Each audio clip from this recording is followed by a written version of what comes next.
नमस्कार दोस्तों, आप सबका स्वागत है। और आज मंगलवार है, ट्यूसडे। तो आपको सबको पता है कि ट्यूसडे का जो दिन होता है वो हनुमान जी के लिए समर्पित होता है। तो हम अपना दिन शुरू करेंगे भगवान जी की पूजा करके। तो आज हनुमान जी की पूजा से अपना दिन आरंभ करेंगे। और सबसे अच्छी बात यह है कि हम जो हनुमान जी की पूजा है वो हम हनुमान चालीसा पढ़ के करेंगे। ठीक है जी। तो चलिए आप हमारे साथ पढ़िए। और हर मंगलवार को आप भी अपना दिन शुरू करें तो पहले हनुमान जी की पूजा स्तुति करके करें। तो ठीक है जी, हम हनुमान चालीसा का पाठ शुरू कर रहे हैं। तो आप हाथ जोड़ के हमारे साथ भी इसका पाठ करें। ठीक है। श्री गुरु चरण सरोज रज निजमन मुकुर सुधार, वर्णव रघुवर बिमल जसु, जो दायक फल चार। बुद्धिहीन तनु जान के, सुमरो पवन कुमार। बल बुद्धि विद्या देहु मोहे, हरेउ कलेस विकार। जय हनुमान ज्ञान गुण सागर, जय कपीस तिहु लोक उजागर। रामदूत अतुलित बल धामा, अंजनी पुत्र पवन सुत नामा। महावीर विक्रम बजरंगी, कुमति निवार सुमत के संगी। कंचन वरन विराज सुबेसा, कानन कुंडल कुंचित केसा। हाथ वज्र ओ ध्वजा विराजे, कांधे मूज जनेऊ साजे। शंकर सुवन केसरी नंदन, तेज प्रताप महाजगवंदन। विद्यावान गुणी अति चातुर, राम काज करवे को आतुर। प्रभु चरित्र सुनवे को रसिया, राम लखन सीता मन बसिया। सूक्ष्म रूप धरी सिंह दिखावा, विकट रूप धरी लंग जरावा। भीम रूप धरी असुर सहारे, रामचंद्र जी के काज संवारे। लाए सजीवन लखन जी आए, श्री रघुवीर हर्ष उर लाए। रघुपत कीनी बहुत बड़ाई, तुम मम प्रिय भरत सम भाई। सहस बदन तुमरो यश गावे, अस कही श्रीपति कंठ लगावे। सनकादि ब्रह्मादि मुनीसा, नारद सारद सहित अहिसा। जम कुबेर दिक्पाल जहाँ थे, कवि कोविद कह सके कहाँ थे। तुम उपकार सुग्रीव वही कीना, राम मिलाए राजपद दीना। तुमरो मंत्र विभीषण माना, लंकेश्वर भय सब जग जाना। जुग सहस्त्र जोजन पर भानु, लीलियो ताहि मधुर फल जानू। प्रभु मुद्रिका मेल मुख माही, जलधि लांग गए अचरज नाही। दुर्गम काज जगत के जेते, सुगम अनुग्रह तुम्हरे तेते। राम दुआरे तुम रखवाले, होत न आज्ञा बिन पैसारे। सब सुख लहें तुम्हारी सरना, तुम रक्षक काहू को डरना। आपन ते सम्हारो आपे, तीनों लोक हाँकते कापे। भूत पिशाच निकट नहीं आवे, महावीर जब नाम सुनावे। नासे रोग हरे सब पीरा, जपत निरंतर हनुमत बीरा। संकट ते हनुमान छुड़ावे, मन क्रम वचन ध्यान जो लावे। सब पर राम तपस्वी राजा, तिनके का सकल तुम साजा। और मनोरथ जो कोई लाए, सोई अमित जीवन फल पाए। चारों जोग प्रताप तुम्हारा, है प्रसिद्धि जगत उजियारा। साधु संत के तुम रखवाले, असुर निकंदन राम दुआरे। अस सिद्धि नौ निधि के दाता, असवर दीन जानकी माता। राम रसायन तुमरे पासा, सदा रहो रघुपति के दासा। तुमरे भजन राम को पावे, जन्म जन्म के दुख बिसरावे। अंत काल रघुबरपुर जाई, जहाँ जन्म हरि भक्त कहाई। और देवता चित न धरई, हनुमत से ही सब सुख करई। संकट कटे मिटे सब पीरा, जो सुमरे हनुमत बलबीरा। जय जय जय हनुमान गुसाई, कृपा करो गुरुदेव की नाई। जो सतपार पाठ कर कोई, छूटे ही बंदी महासुख होई। जो ये पढ़े हनुमान चालीसा, होए सिद्धि साखी गौरी सा। तुलसीदास सदा हरि चेरा, कीजिए नाथ हृदय में डेरा। पवन तनय संकट हरन, मंगल मूरत रूप। राम लखन सीता सहित, हृदय बसव सुर भूप। जय श्री राम, जय श्री राम, जय श्री राम। तो दोस्तों, आज हमारी भगवान की पूजा स्तुति समाप्त हुई। हमने हनुमान जी की हनुमान चालीसा को आज का पाठ किया। तो आप भी हर मंगलवार को इसका पाठ करके अपना दिन शुरू करें। तो हम अपना दिन चालू करते हैं, मिलते हैं जल्द ही दूसरे वीडियो में। आपका दिन मंगलमय हो। नमस्कार।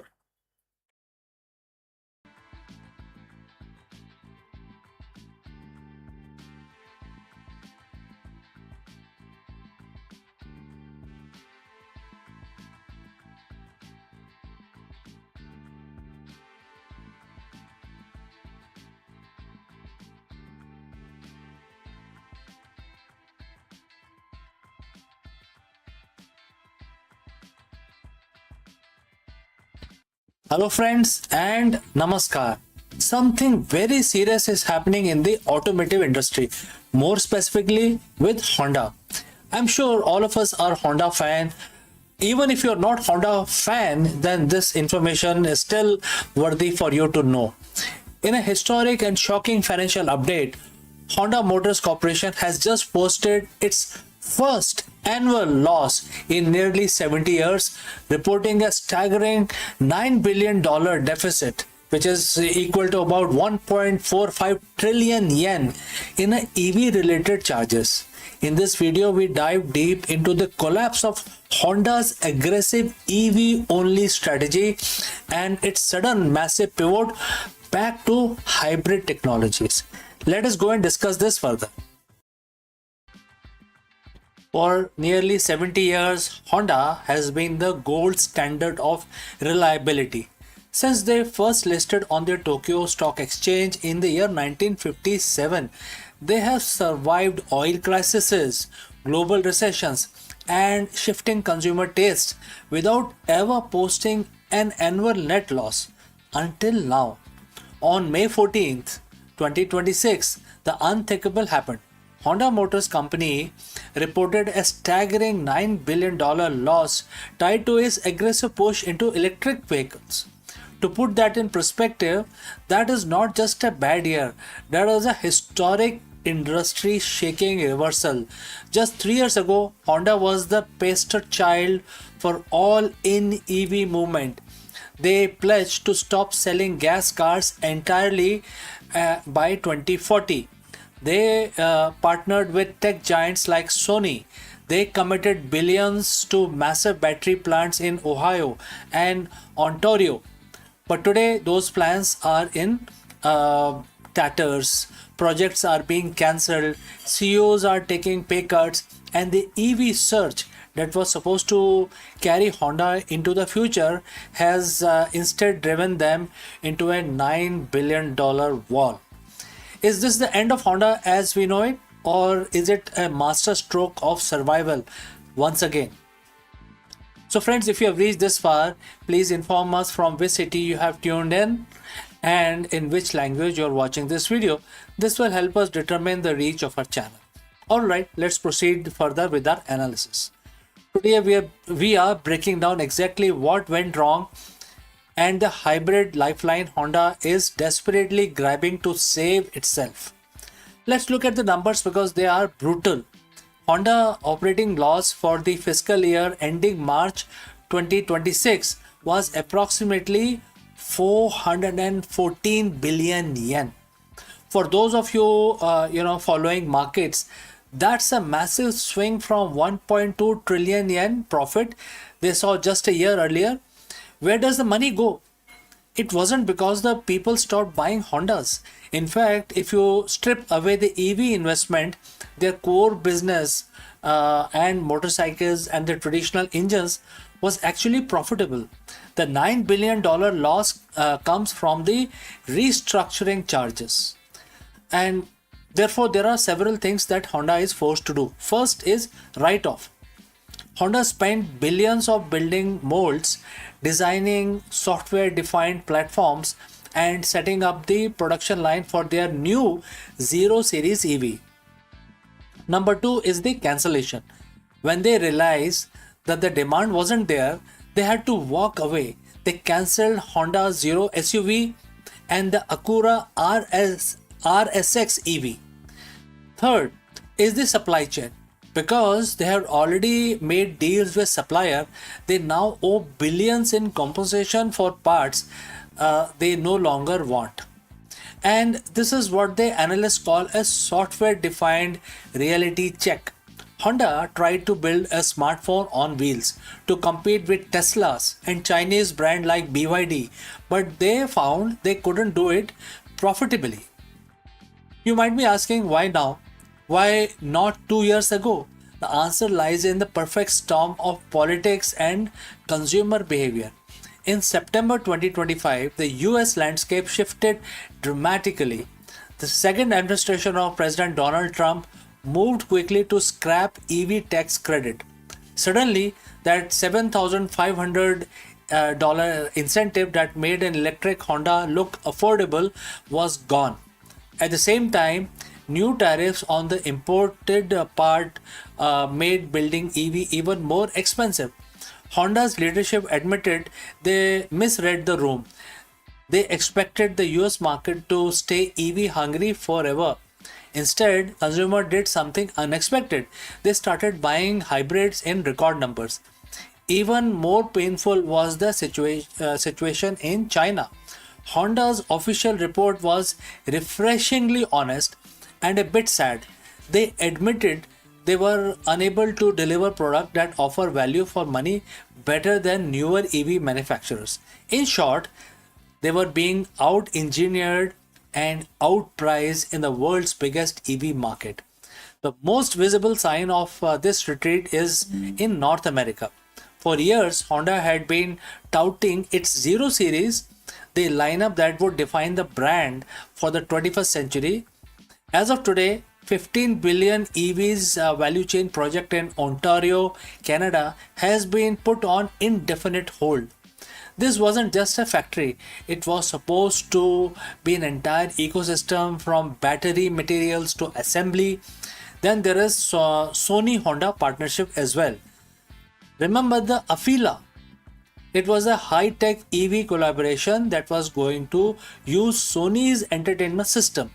That project has also hit a massive roadblock, with development and sales effectively halted.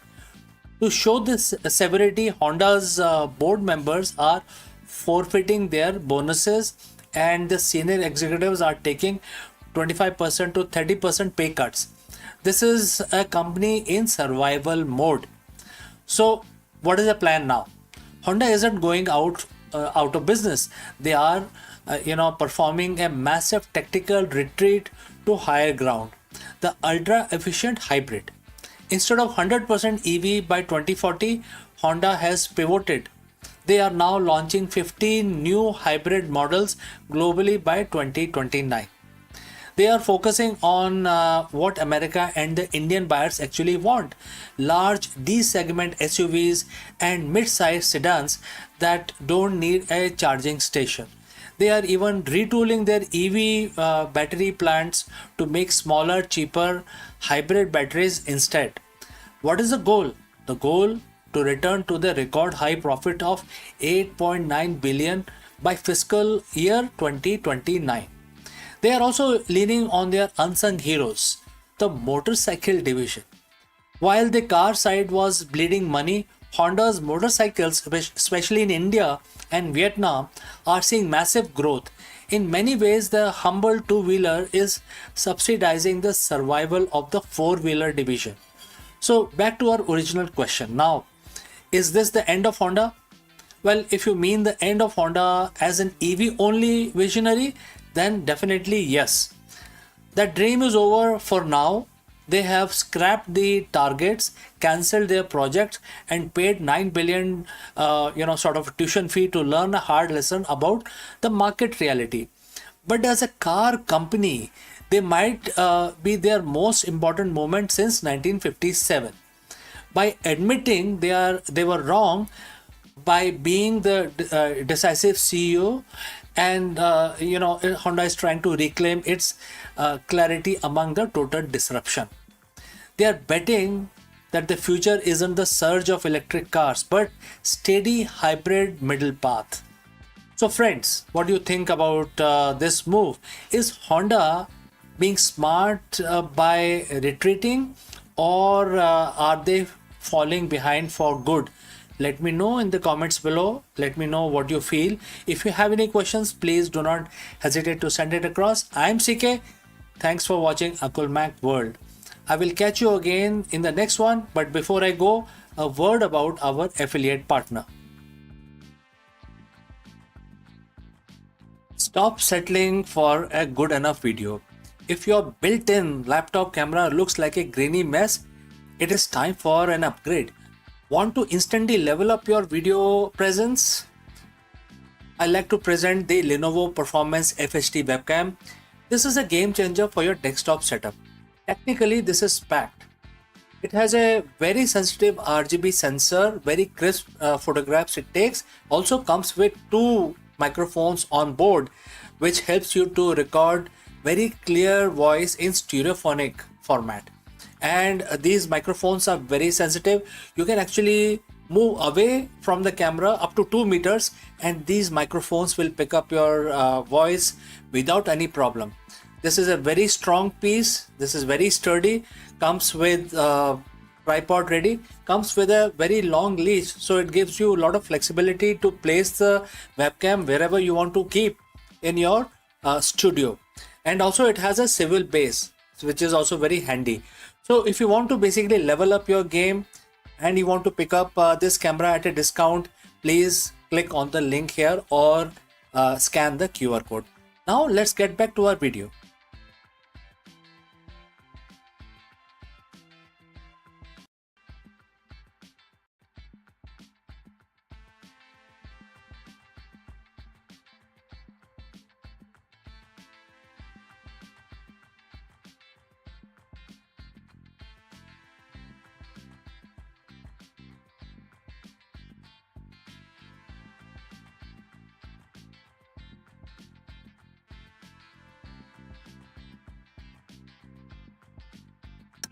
Hello friends, the month was June, year was 2024. NASA's Curiosity rover accidentally crushed a rock in the Gale crater on Mars, revealing something scientists never expected, and that was pure elemental sulfur. While sulfur is common on Mars in compounds, finding it in its native form has a massive implication, not just for Martian geology, but for how we understand the resource scarcity on Earth. Let us go and discuss this further. Nearly 2 years ago, in month of June, NASA Curiosity rover was doing what it does best, exploring the channels in the Gale crater. It was just another day on the red planet until the rover 6-ton frame rolled over a seemingly ordinary rock. The rock cracked, but instead of a usual red dust, Curiosity camera sent back something that made scientists at NASA jump out of their seats. Inside the shattered stone was a cluster of bright yellow crystals, pure elemental sulfur. Now you might be thinking, so what? We have sulfur on Earth, but here is the thing. While Mars is covered in sulfates, which is sulfur mixed with other elements, scientists had never seen a pure sulfur on the planet before. It wasn't supposed to be there. This discovery was a geological impossible find. But while the scientists are geeking out over the chemistry, energy analysts back on Earth starting doing a different kind of math, because right now in 2026 sulfur isn't just a yellow rock. It has become one of the most critical material for the future of our planet's energy. So friends, if you have reached this far, please inform us from which city you have tuned in and in which language you are watching this video. This will help us determine the reach of our channel. Now let's proceed further. To understand why a rock on Mars matters to your power bill, we have to look at what's happening on Earth right now. Well, there is a global crisis, especially in 2026, especially related to sulfur. For decades, we took sulfur for granted. On Earth, we didn't mine sulfur directly anymore. We get it as a byproduct of refining oil and natural gas. But as the world shifts towards green energy, we are refining less fossil fuel. At the same time, demand is skyrocketing. In early 2026, we hit a triple supply shock. Number one, Middle East conflict. Blockades in the Strait of Hormuz have cut off 45% of the world's seaborne sulfur trade. Number two, export bans. Major producers like Russia, China, and Turkey have extended export bans to protect their own domestic supply. Number three, the price spike. In just the last few months, sulfur price have surged by nearly 40% in the US and over 70% in some of the Asian markets. In Indonesia and in the DRC, the cost to process the metal we need for batteries has now nearly doubled because sulfur, specifically sulfuric acid, has become so expensive. We are in a structural bull market for sulfur that most people didn't see coming. This is where the Martian discovery gets interesting. Why do we need so much sulfur? It's not just for the fertilizers anymore. It's for the holy grail of energy storage, which is lithium sulfur batteries, LIS. The standard lithium ion battery are great, but they are reaching their physical limits. LIS batteries, which is lithium sulfate, however, are the next frontier. They can potentially hold 5 times more energy than the batteries in your phone or Tesla today. NASA themselves have been developing these for Mars mission because they are lighter and much more powerful. But there is a catch to making these batteries at a global scale. We need massive, stable supply of highly purified sulfur. And right now, Earth's supply is shrinking just as the battery demand is accelerating with dual engines. When Curiosity found a literal field of pure sulfur on Mars, it proved that the universe can create massive concentrated deposits of this material without the need for the biological life or petroleum based refining. Now, I'm not saying that we are going to start shipping sulfur back from Mars tomorrow.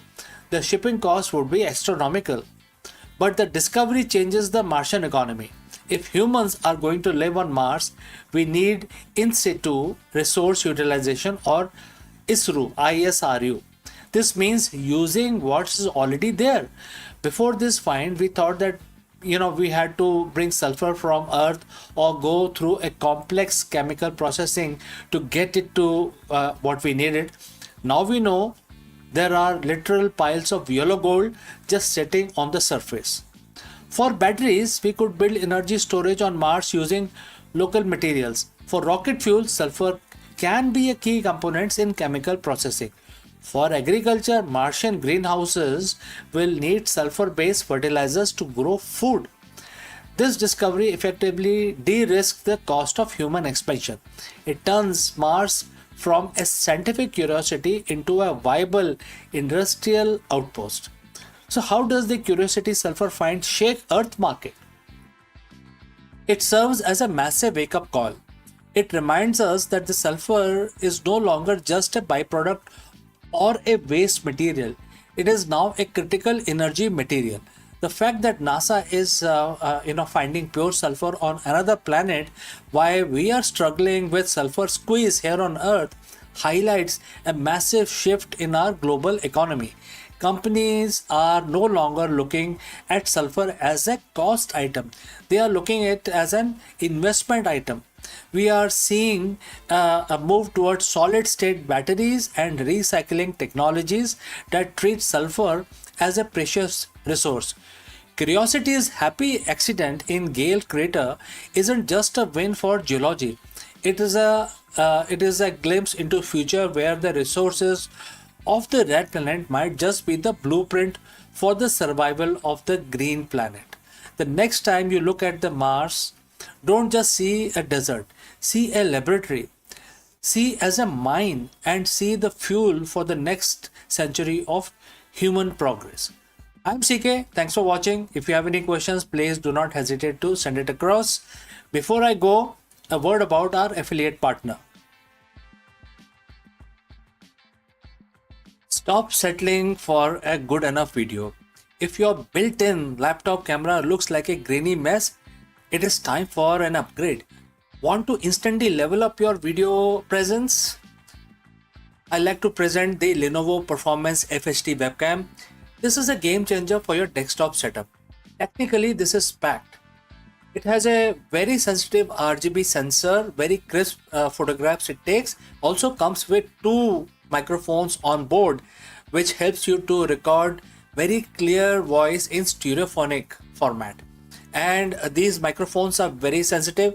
You can actually move away from the camera up to 2 meters and these microphones will pick up your voice without any problem.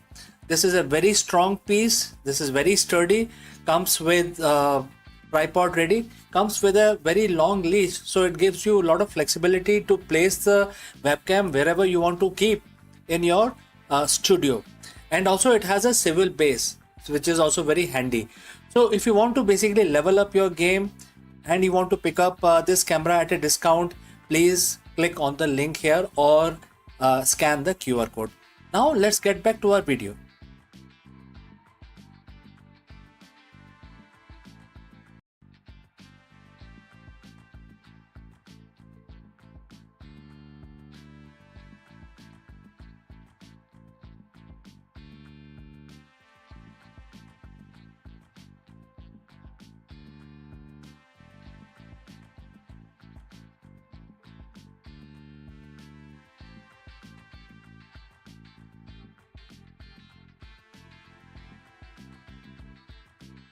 In the furnace of ancient India, where the sages were scientists and labs were temples of an inquiry, one name glows like a molten gold: Nagarjuna.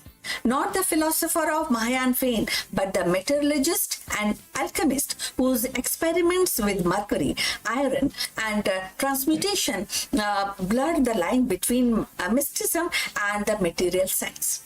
Legend places him in a Vidarbha and Satvahana dynasty, working in hidden labs, chasing immortality, while perfecting techniques that still echoes in modern metallurgy. In 2026, as nanotechnology, refined alloys, and imitation jewelry thrives on his ancient method, Nagarjuna's story reminds us that the quest to transform matter is timeless as human spirit itself. So let's find out more. In the annals of Indian science, Nagarjuna stands as a figure both enigmatic and luminous. While the name Nagarjuna is often associated with great Buddhist philosopher of 2nd century CE, another tradition celebrates him as a metallurgist and alchemist of medieval India. The Nagarjuna, remembered in text and oral tradition, was a master of rasayan, the ancient Indian science of alchemy, and a pioneer in the metallurgy whose contribution continues to echo into the 21st century. Born, according to some account, in Vidarbha and later associated with Satvahan dynasty, Nagarjuna is said to have established labs in South India. Archaeological evidence from Nagalwadi in Maharashtra suggests that he conducted experiment in metallurgy and chemistry, working with substances like iron, mercury, and his curiosity was not limited to metals. He sought an elixir of immortality, invisibility, and transformation, blending mystical aspiration with the rigorous experimentation. So if you have reached this far, please inform us from which city you are tuned in and in which language you are watching this video. This will help us to determine the reach of our channel. So moving forward, his most celebrated text is Rasa Ratnakar, is a compilation of chemical knowledge. In it, Nagarjuna discussed the acid, the metals, and the process of purification. He described a method for extracting gold, silver, tin, and copper, and even outlined the distillation techniques. These writings reveal a mind deeply engaged with the material world, yet always linking a chemical process to the spiritual purification. For Nagarjuna, the act of refining metal mirrored the refining or refinement of soul. Impurities must be removed, whether in the matter or in human character. One of his most intriguing contribution was gold shine mechanism. Through experiment, he discovered the ways to transmute the base metal into substance that resemble gold. While not true transmutation, this process produced a gold-like sheen technology that remarkably is still used today in the jewelry industry for imitation of ornament. Thus, a technique born in ancient labs continues to shape the modern aesthetics. Nagarjuna's influence extended beyond the metallurgy. He was also a physician, a yogi, contributing to Ayurveda through texts like Satak and the Jeev Sutra. His integration of chemistry with medicine enriched Indian medieval traditions, offering insight into the preparation of compound and the treatment. In this way, he embodied the interdisciplinary spirit, a scientist, a healer, a philosopher, rolled into one. In 2026, his legacy feels strikingly modern. His principle of articulated systematic experimentation, purification, and transformation resonate with the contemporary chemistry and the material science. His vision of linking matter and spirit anticipates today's holistic approach, where the science and philosophy are not seen as a opposite, but as a contemporary path of understanding. Moreover, his experiment in distillation and metallurgy remind us that India's scientific heritage is not peripheral, but central to the global history of science. Nagarjuna, the metallurgist, thus emerged as a bridge builder between philosophy and chemistry, between ancient aspiration and modern technologies. His labs may have been simple by today's standards, but his imagination was vast, reaching for the immortality and cosmic truth, while the grounding itself in the practical art of working with the metals.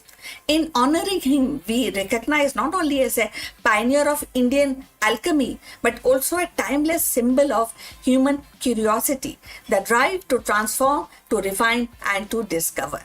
Nagarjuna's alchemy was more than a pursuit of gold. It was a pursuit of knowledge itself. In 2026, as we refine materials at nanoscale, explore new alloy for space exploration, we walk a path he helped to lay centuries ago, providing the fire of inquiry he kindled still that inquiry which he kindled that still actually burns within us in 2026. We have come to the end. Please like and subscribe this channel. Look forward for your comments. But before we end, few words about our affiliate partner. Stop settling for a good enough video. If your built-in laptop camera looks like a grainy mess, it is time for an upgrade. Want to instantly level up your video presence?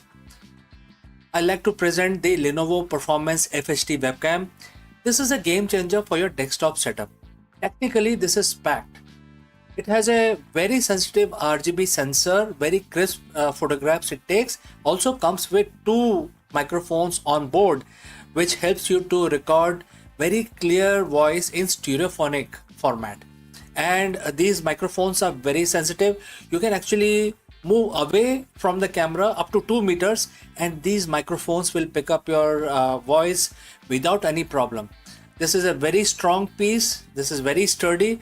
Comes with tripod ready. Comes with a very long leash, so it gives you a lot of flexibility to place the webcam wherever you want to keep in your studio.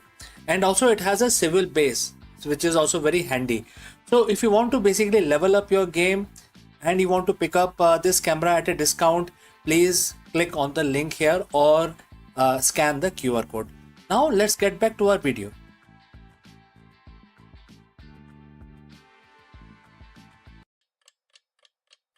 Kashmir की धरती ने अनेक महान शासकों को जन्म दिया, परंतु उसमें से एक नाम विशेष रूप से इतिहास में चमकता है। कश्मीर की वादियों में जब सत्ता डगमगाने लगी, तब एक महिला ने अपने साहस और बुद्धिमत्ता से इतिहास की दिशा बदल दी। वह थी रानी दिद्दा, विकलांगता के बावजूद अदम्य इच्छा शक्ति वाली शासक, जिन्हें कश्मीर की आयरन वुमेन के नाम से भी जाना जाता है।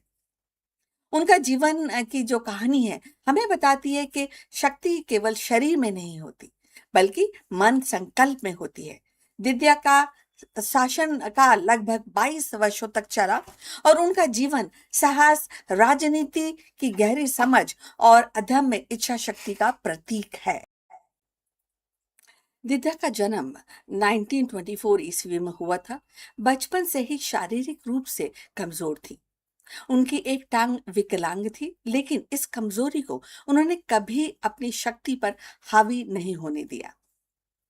उनका मनोबल इतना दृढ़ था कि उन्होंने अपने जीवन को एक चुनौतीपूर्ण किंतु प्रेरणादायक यात्रा बना दिया। वह लोहारा वंश की राजकुमारी थी और कश्मीर के राजा क्षेम गुप्त से उनका विवाह हुआ था। विवाह के बाद वे कश्मीर की रानी बनी। क्षेमगुप्त की मृत्यु के बाद दिद्दा ने शासन की बागडोर अपने हाथों में ली। प्रारंभिक रूप में उन्होंने अपने पुत्र अभिमन्यु के साथ शासन किया। 1975 ईस्वी में पुत्र अभिमन्यु की मृत्यु हो गई और दिद्दा ने अपने पोते नरेंद्र गुप्त, त्रिभुवन गुप्त और भीम गुप्त को क्रमशः गद्दी पे बिठाया, परंतु वास्तविक सत्ता उनके हाथ में ही थी। एंड जल्द ही उन्होंने राजनीतिक क्षमता और कठोर निर्णय से इस पूरे क्षेत्र को एक वास्तविक सत्ता का केंद्र बना दिया।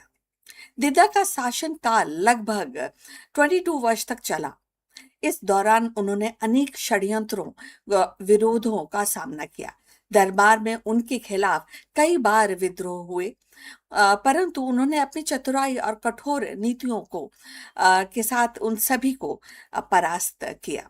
कहा जाता है कि उन्होंने अपने विरोधियों को समाप्त करने के लिए कोई भी एक्चुअली संकोच नहीं किया, चाहे वो दरबारी हो या उनके रिश्तेदार। और अगर उनके प्रशासनिक सुधार की बात की जाए तो वो भी काफी बड़े उन्होंने उस समय किए थे, जैसे कि कर व्यवस्था को सुदृढ़ किया और सेना को संगठित किया, सीमाओं की सुरक्षा सुनिश्चित की। और उन्होंने सबसे बड़ी अगर उपलब्धि मानी जाए तो उन्होंने कश्मीर को राजनीतिक अस्थिरता से बाहर निकाला और राज्य को एक मजबूत प्रशासनिक ढांचे में ढाला। उन्होंने यह व्यवस्था को सुदृढ़ किया और कश्मीर की जो सीमाएं हैं उसको भी सुरक्षित किया। दिद्दा का शासन काल अगर कई इतिहासकार बोलते हैं कठोर था, परंतु प्रभावी भी था। उन्होंने ये साबित किया कि एक महिला चाहे शारीरिक रूप से कमजोर ही क्यों ना हो, दृढ़ इच्छा शक्ति, बुद्धिमत्ता से पूरे राज्य को संभाल सकती है। उनके शासन के बाद कश्मीर में लोहारा वंश की नींव और भी मजबूत हो गई। और यदि आप यहाँ तक पहुंचे हैं तो कृपा करके बताइए कि आप किस शहर से जुड़े हैं और किस भाषा में इस वीडियो को देख रहे हैं। इससे हमारे चैनल की पहुंच को समझने में हमें मदद मिलेगी। चलिए आगे बढ़ते हैं और इस चर्चा को आगे और बढ़ाते हैं। इतिहासकार जो हैं वो मानते हैं, कई इतिहासकार मानते हैं कि दिद्दा काफी निर्दयी शासक थी। तो कभी वो ये भी बताते हैं कि वो दूरदर्शी नेता भी थी, लेकिन इसमें कोई संदेह नहीं कि दिद्दा ने कश्मीर के इतिहास में अपनी अमिट छाप छोड़ी। उनकी कहानी हमें सिखाती है कि परिस्थितियां चाहे कितनी भी कठोर क्यों ना हो, साहस, दृढ़ता से उन्हें बदला जा सकता है। रानी दिद्दा का जीवन हमें यह भी सिखाता है कि शक्ति शारीरिक सामर्थ्य में नहीं, बल्कि दृढ़ संकल्प, दूरदर्शिता में निहित होती है। विकलांगता के बावजूद उन्होंने कश्मीर की सत्ता संभाली, षड्यंत्रों को परास्त किया और राज्य की स्थिरता बनाए रखी। उनके शासन काल ने यह प्रमाणित किया कि महिला भी कठोर निर्णय लेकर इतिहास की धारा बदल सकती है। अगर देखा जाए तो दिद्दा की कहानी साहस और नेतृत्व की है, जिसने अमित छाप कश्मीर के इतिहास पर छोड़ी है। कभी कई लोग उनको निर्दयी कहते हैं, कई दूरदर्शी कहते हैं, लेकिन उनकी गाथा हमें ये प्रेरणा देती है कि कठिन परिस्थितियों में भी यदि मनोबल अडिग रहे तो असंभव को भी संभव किया जा सकता है। तो अब हम अपनी चर्चा के अंत तक पहुंच चुके हैं। कृपा करके हमारे चैनल को लाइक और सब्सक्राइब कीजिए, और विषय पर अगर आपकी कोई टिप्पणी हो तो उसको भी हमारे साथ साझा कीजिए। अब हम ये समाप्त करते हैं आज की मुलाकात। आपसे फिर बहुत जल्द मुलाकात होगी। तब तक अपना ख्याल रखिए। नमस्कार। Before the robotic arms and AI entered the operation theater, a healer in ancient India was already reshaping the future of medicine. Sushruta, the legendary father of surgery, carved his legacy not with the medicines, but with wisdom, precision, and compassion. In Sushruta Samhita, he described rhinoplasty, cataract surgery, and anatomy with astonishing details. Centuries ahead of his time, and in today 2026, as medicine balance in innovation with ethics, his voice echoes across the millennia. Let's find out more about him.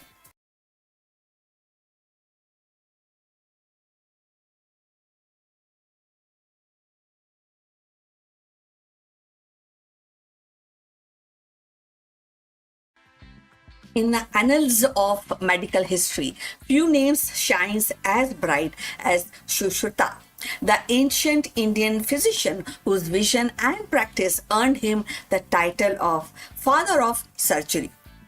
So, living around the 6th century BCE in Kashi, the modern Varanasi, Sushruta was more than a healer. He was teacher, he was philosopher and innovator who believed medicine was a sacred duty rooted in compassion and discipline.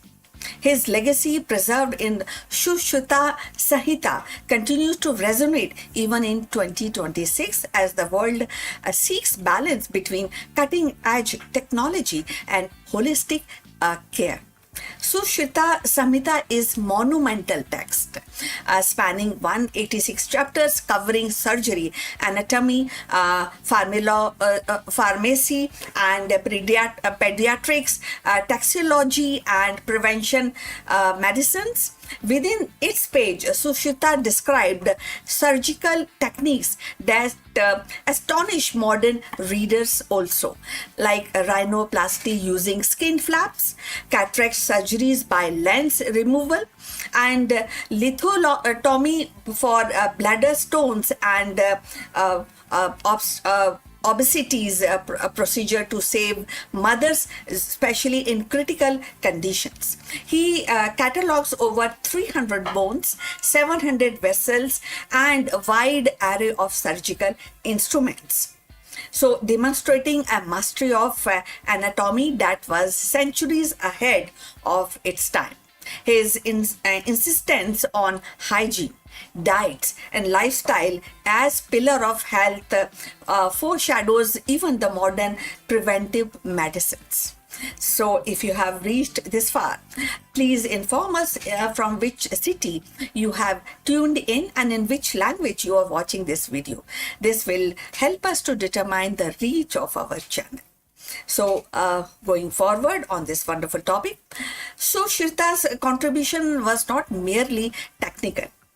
He emphasized on ethics, compassion, and the morality of responsibilities of physicians. So, in an age where the artificial intelligence and robotics are entering in operating rooms, his reminder that the healing is both science and art, and that feels especially both the things combination and the field definitely you will also agree is very urgent even in 2026. Technology may enhance precision, but the human touch, empathy, respect, and ethical judgment remains irreplaceable. In 2026, Sushruta's relevance is striking. As reconstructive surgery advances, his pioneer in rhinoplasty techniques are recognized as a procedure to modern plastic surgery. As integrative medicines gains traction, his holistic approach, combining such surgery with Ayurveda, diets, and lifestyle, offers a model for sustainable healthcare. And as a global health system grapples with the pandemics, lifestyle diseases, and ethical dilemmas, his vision of medicines as moral duty provides timeless guidance. So, Sushruta's life reminds us that innovation is not only about inventions but about foresight. He anticipated the need for structured surgical training, insisting that students practice on watermelon or animal carcasses before operating on human. As a principle, echoes even today's medical simulations. He saw the physician not as a technician but as a custodian of life, entrusted with both skill and conscience. So in 2026, Sushruta's voice echoes across millennia. His cave of knowledge, like that of Bat Cave of virus ecology, teaches vigilance and balance. He reminds us that the medicine must evolve and serve the humanity, and the healing is a dialogue between tradition and innovation. His contribution is not a relic of past, but a living lesson for the future. So, definitely, and this is something, his legacy is not definitely we should read, we should appreciate, and we should also follow the footstep what he has put across for human development, human health development. So his legacy, as I said, is not definitely a relic. It's a living compass pointing us towards future where the healing is both precise and compassion. So we have come to end of this interesting topic. I will request you to like and subscribe our channel and look forward for your comments on this topic. See you in the next one. But before we end this live video, a few words about our affiliate partner. Stop settling for a good enough video. If your built-in laptop camera looks like a grainy mess, it is time for an upgrade. Want to instantly level up your video presence? I like to present the Lenovo Performance FHD webcam. This is a game changer for your desktop setup. Technically, this is packed. It has a very sensitive RGB sensor, very crisp photographs it takes. Also comes with 2 microphones on board, which helps you to record very clear voice in stereophonic format. And these microphones are very sensitive. You can actually move away from the camera up to 2 meters and these microphones will pick up your voice without any problem. This is a very strong piece. This is very sturdy.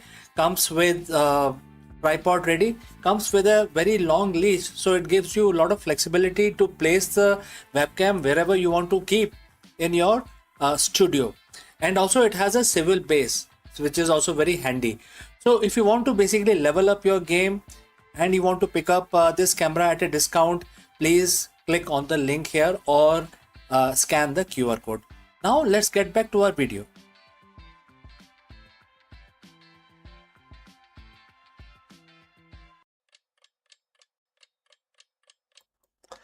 नमस्कारम दोस्तों, आप सभी का स्वागत है। और आज है जून 8 और आज तो सोमवार है। सभी को पता है कि सोमवार का दिन भगवान शिव के लिए समर्पित है। तो आज हम अपना दिन शुरू करेंगे भगवान की स्तुति करके, प्रार्थना करके, और हर रोज की तरह हम एक मंत्र का उच्चारण 11 दफा करेंगे। बहुत ही सिंपल सा मंत्र है। इससे भगवान शंकर बहुत खुश होते हैं और आपको काफी सहायता मिलती है अपने रुके हुए कामों को आगे बढ़ाने के लिए। तो हम ये काउंटर का इस्तेमाल करेंगे जैसे कि हर रोज करते हैं। 11 दफा महामृत्युंजय का जाप करेंगे। तो आप सब मेरे साथ जुड़ें और हाथ जोड़ के नमन करें, भगवान शंकर का ध्यान लगाएं और महामृत्युंजय का जाप हम शुरू करते हैं। ॐ त्र्यम्बकं यजामहे सुगन्धिं पुष्टिवर्धनम् उर्वारुकमिव बन्धनान् मृत्योर्मोक्षीयमामृतात् संज्ञो जातं प्रपागमि भगवन्त मृत्युं जय शिवम् आवाहयामि। ॐ त्र्यम्बकं यजामहे सुगन्धिं पुष्टिवर्धनम् उर्वारुकमिव बन्धनान् मृत्योर्मोक्षीयमामृतात् संज्ञो जातं प्रपागमि भगवन्त मृत्युं जय शिवम् आवाहयामि। ॐ त्र्यम्बकं यजामहे सुगन्धिं पुष्टिवर्धनम् उर्वारुकमिव बन्धनान् मृत्योर्मोक्षीयमामृतात् संज्ञो जातं प्रपागमि भगवन्त मृत्युं जय शिवम् आवाहयामि। ॐ त्र्यम्बकं यजामहे सुगन्धिं पुष्टिवर्धनम् उर्वारुकमिव बन्धनान् मृत्योर्मोक्षीयमामृतात् संज्ञो जातं प्रपागमि भगवन्त मृत्युं जय शिवम् आवाहयामि। ॐ त्र्यम्बकं यजामहे सुगन्धिं पुष्टिवर्धनम् उर्वारुकमिव बन्धनान् मृत्योर्मोक्षीयमामृतात् संज्ञो जातं प्रपागमि भगवन्त मृत्युं जय शिवम् आवाहयामि। ॐ त्र्यम्बकं यजामहे सुगन्धिं पुष्टिवर्धनम् उर्वारुकमिव बन्धनान् मृत्योर्मोक्षीयमामृतात् संज्ञो जातं प्रपागमि भगवन्त मृत्युं जय शिवम् आवाहयामि। ॐ त्र्यम्बकं यजामहे सुगन्धिं पुष्टिवर्धनम् उर्वारुकमिव बन्धनान् मृत्योर्मोक्षीयमामृतात् संज्ञो जातं प्रपागमि भगवन्त मृत्युं जय शिवम् आवाहयामि। ॐ त्र्यम्बकं यजामहे सुगन्धिं पुष्टिवर्धनम् उर्वारुकमिव बन्धनान् मृत्योर्मोक्षीयमामृतात् संज्ञो जातं प्रपागमि भगवन्त मृत्युं जय शिवम् आवाहयामि। ॐ त्र्यम्बकं यजामहे सुगन्धिं पुष्टिवर्धनम् उर्वारुकमिव बन्धनान् मृत्योर्मोक्षीयमामृतात् संज्ञो जातं प्रपागमि भगवन्त मृत्युं जय शिवम् आवाहयामि। ॐ त्र्यम्बकं यजामहे सुगन्धिं पुष्टिवर्धनम् उर्वारुकमिव बन्धनान् मृत्योर्मोक्षीयमामृतात् संज्ञो जातं प्रपागमि भगवन्त मृत्युं जय शिवम् आवाहयामि। ॐ त्र्यम्बकं यजामहे सुगन्धिं पुष्टिवर्धनम् उर्वारुकमिव बन्धनान् मृत्योर्मोक्षीयमामृतात् संज्ञो जातं प्रपागमि भगवन्त मृत्युं जय शिवम् आवाहयामि। ओम नमः शिवाय, ओम नमः शिवाय, ओम नमः शिवाय। तो दोस्तों, आज हमारा जो भगवान की पूजा है या स्तुति है हमारी समाप्त होती है। अब हम अपना दिन शुरू कर सकते हैं। आप भी अपना दिन शुरू करें और आपका दिन मंगलमय हो। चलिए, थोड़ी देर में मिलता हूं दूसरे वीडियो में।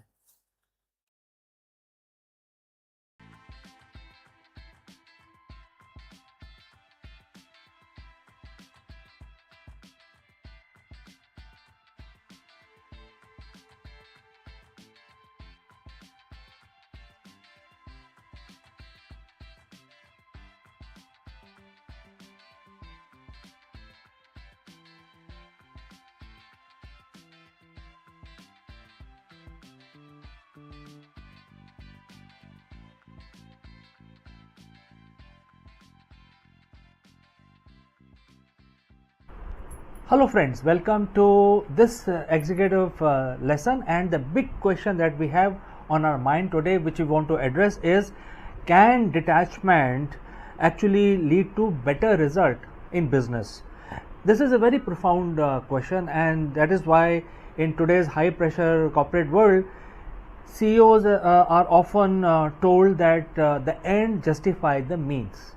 Alright, so there is nothing about detachment, but the ancient wisdom, which is Bhagavad Gita, talks about detachment all the time. They are saying that if you shift your focus from the result to your nishkam karma, basically undivided attention to your work, that will give you better result, and therefore this should be your strategy.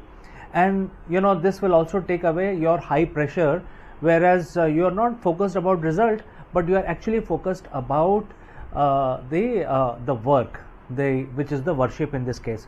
So friends, stick around because this is going to be very interesting. It is going to be useful for people in the leadership position, also for anybody who want to implement, follow Bhagavad Gita. So friends, I will start the discussion now. We live in an era of hyper result. Every quarter, every week, every minute is tracked. As a leader, you value often reduced to a single matrix, which is the bottom line. But here is the irony: the more we obsess over the finish line, more likely that we are, stumble before we get there. We are seeing record level of burnout, decision fatigue, and quite quitting at the executive level. What if I told you that 7,000 years ago, a text which was written or recited holds the secret to modern high performance? Today we are looking at the Bhagavad Gita, chapter 6, verse 4. Why letting go is actually the most strategic move a CEO can make. So friends, if you have reached this far, please inform us from which city you have tuned in and in which language you are watching this video. This will help us determine the reach of our channel. Alright, let's proceed further. In the 6th chapter of Bhagavad Gita, Bhagwan Krishna explains the state of yoga. Not the physical pastures as we see today, but a state of perfect mental equilibrium and the union with one purpose. And the verse says, quote starts, a person is said to have attained yoga when they have no desire for sense gratification and not attached to the fruits of their action and have renounced all material desires. Quote close. To a modern business mind, this sounds impossible. No desire for results, no attachment to fruits. In business, the fruits are the profit, the market share, the exit strategy, etc. etc. But let's look closer. Bhagwan Krishna isn't saying don't work. He's saying work without being enslaved by the outcome. What does the attachment to the result hurt a CEO? Well, the anxiety cloud your judgment. So when you are terrified of a bad quarter, your brain shifts into survival mode. You stop thinking long term and start making fear based decisions. You can also generate tunnel vision. You become so focused on the goal that you miss the signals in the market. You stop innovating because you are too busy defending a specific outcome. You can also get into a hedonic treadmill. If your happiness depends on the result, you are never satisfied. You hit the target and you feel a spark of joy for 5 minutes and then immediately start stressing about the next quarter. This is the recipe of an executive burnout. So what does the attaining yoga looks like in a boardroom? It's what the modern psychologists call the flow state. When you renounce the desire for the fruits, you redirect all that wasted worry energy into a process. Imagine a CEO who walks into a merger negotiations, and if they are attached to the result, they are needy, nervous, and easily manipulated. But if they are focused only on performing their duty perfectly, presenting the facts, staying ethical, and listening deeply, they will remain untouchable. This is the result paradox. By not obsessing over the outcome, you actually increase the quality of your work, which mathematically makes a positive outcome more likely. So, how do you apply Bhagavad Gita chapter 6, verse 4 tomorrow morning? Well, step 1, define the effort, not just the goal. Instead of just setting a sales target, set a quality of interaction target. Measure how well you listened and how clearly you communicated and how much value you provided. Step number 2, practice strategic detachment.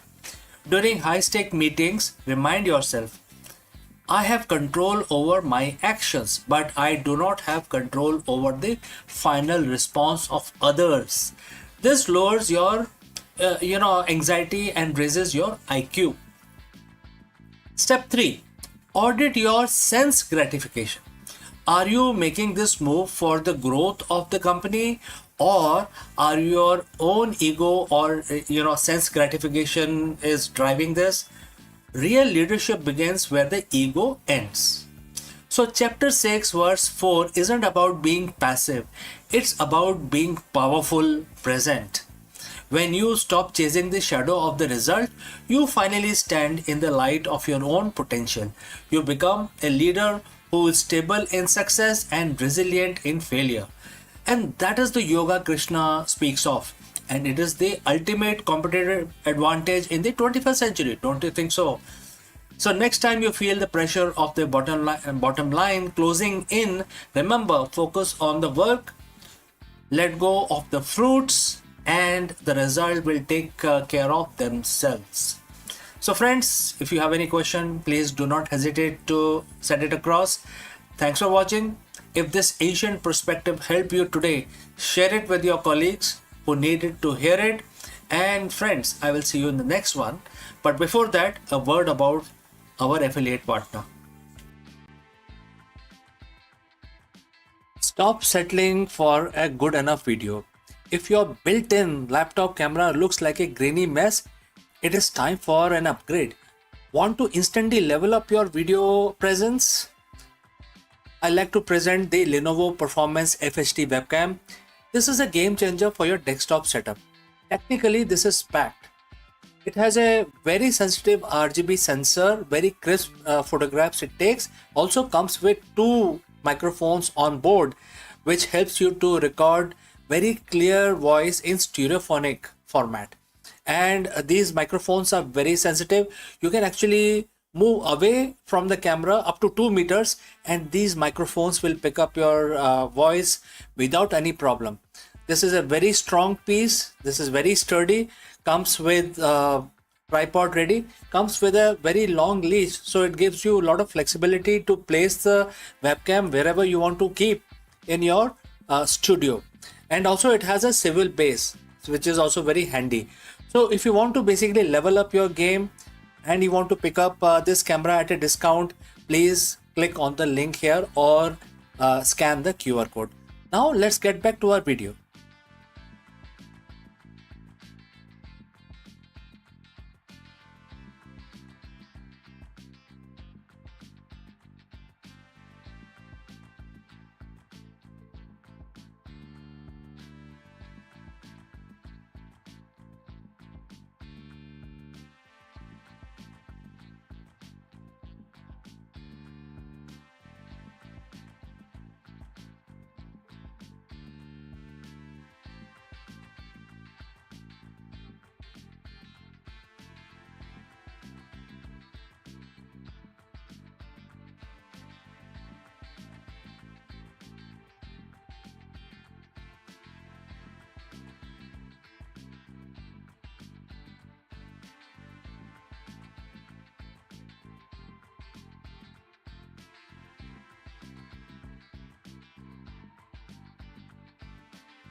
Hello friends, welcome to the business section of Akulmach Live.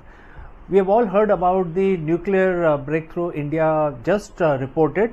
However, the big question today is India about to become the world's nuclear energy hub? Why we are saying this? Because recently Government of India did some changes, policy changes, and because of that, the world over, all the entrepreneurs, all the business investors are now eyeing towards investing in India's nuclear program, which is basically for energy generation.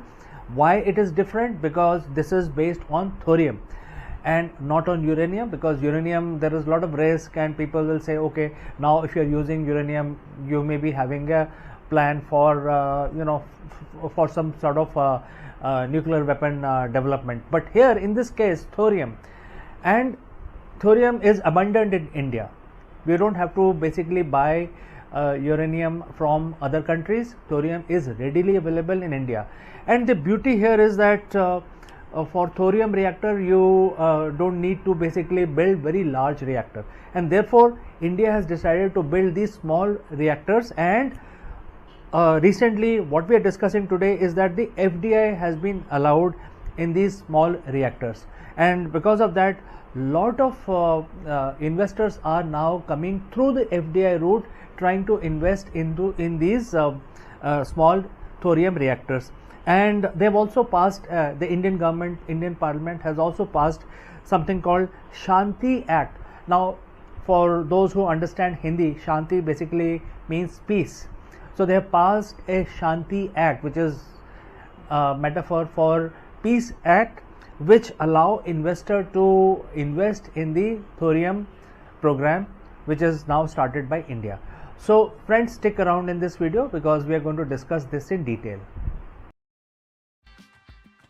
For decades, the Indian nuclear sector was a forbidden fortress. It was state-run, shielded from private players, and largely close to the global capital. But in 2025, everything changed. The Atomic Energy Commission, AEC, just cleared a policy that effectively ends the nuclear isolation era by allowing up to 49% foreign direct investment, also known as FDI, in small modular reactor, SMRs. India has fired, starting a pistol for a multi-billion-dollar race. Why now? Well, the world is hungry for carbon-free base load power, and India has world's most ambitious energy roadmap. We aren't just talking about a few power plants. We're talking about a $200 billion shift. Today, we are breaking down the global investor from the US, France, and Russia are suddenly lining up at the India's door. So friends, if you have reached this far, please inform us from which city you have tuned in and in which language you are watching this video. This will help us determine the reach of our channel. Alright, let's proceed further. Let's talk technology. Traditional nuclear plants are like massive cruise ships. They take 15 years to build and cost 10 billion or more. If one thing goes wrong, the whole project stalls. Small modular reactors, or the SMRs, are the speedboats and speedboats of the nuclear world. These are the reactors that produce between 77 megawatts and 300 megawatts of power. They are built in factories on the assembly lines and shipped to the site. India has introduced its own version, the Bharat Small Reactor, which is acronym for BSR. Why investors love them? They offer lower entry price. Instead of risking $10 billion, a private company can partner with the Nuclear Power Corporation of India to build a modular unit for a fraction of the cost. So it has speed of delivery. Definitely you can actually go from groundbreaking to grid connected in about 5 years. For an investor, faster construction means a faster return on investment. The real magic happened in the boardroom. The Indian government passed the Shanti Act of 2025. This wasn't just another law. It was a legal bridge. Before this, foreign companies were terrified of Indian civil liability laws. If there was an accident, the supplier could be sued into bankruptcy. The new policy provider, in fact, clears a framework for risk sharing between Indian state and the foreign investor.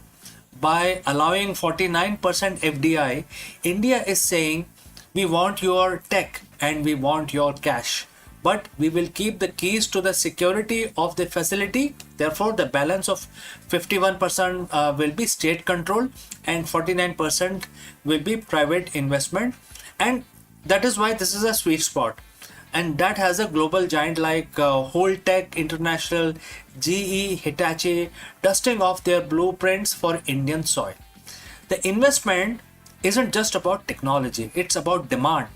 Indian economy is booming, and definitely it's also growing by leaps and bounds. And the rest of the world can only dream of at that kind of speed India is moving forward. We are building gigafactories for EVs, massive data centers for AI, and huge green hydrogen hubs. All these things have one thing in common. India needs 24 by 7 power. Solar and wind are great, but they don't work when the sun goes down and the wind stops, right? So SMRs are being pitched as the captive power sources. Imagine massive steel plants in Odisha or a tech park in Bengaluru having its own dedicated SMR right next door. Investors see this industrial demand as the guaranteed revenue stream. It is not just selling power to the grid, it is powering the future of the global manufacturing. Now let's talk about the long game. India has the world's largest reserve of thorium, believe it or not. The traditional reactors runs on uranium, which India has to import. But thorium, we have enough of it in our beaches to power the country for centuries. And what is the catch here? There's always a catch, right? You cannot just put thorium in a standard reactor. You need a breeder process. So SMRs are perfect test bed for this. By inviting FDIs into SMRs, India is accelerating its three-stage nuclear program. The global investors provide capital today for uranium-based SMRs are essentially helping build the infrastructure that will eventually run on thorium. It's a transition that could make India the OPEC of the 22nd century. So why are the global investors eyeing India at this point in time?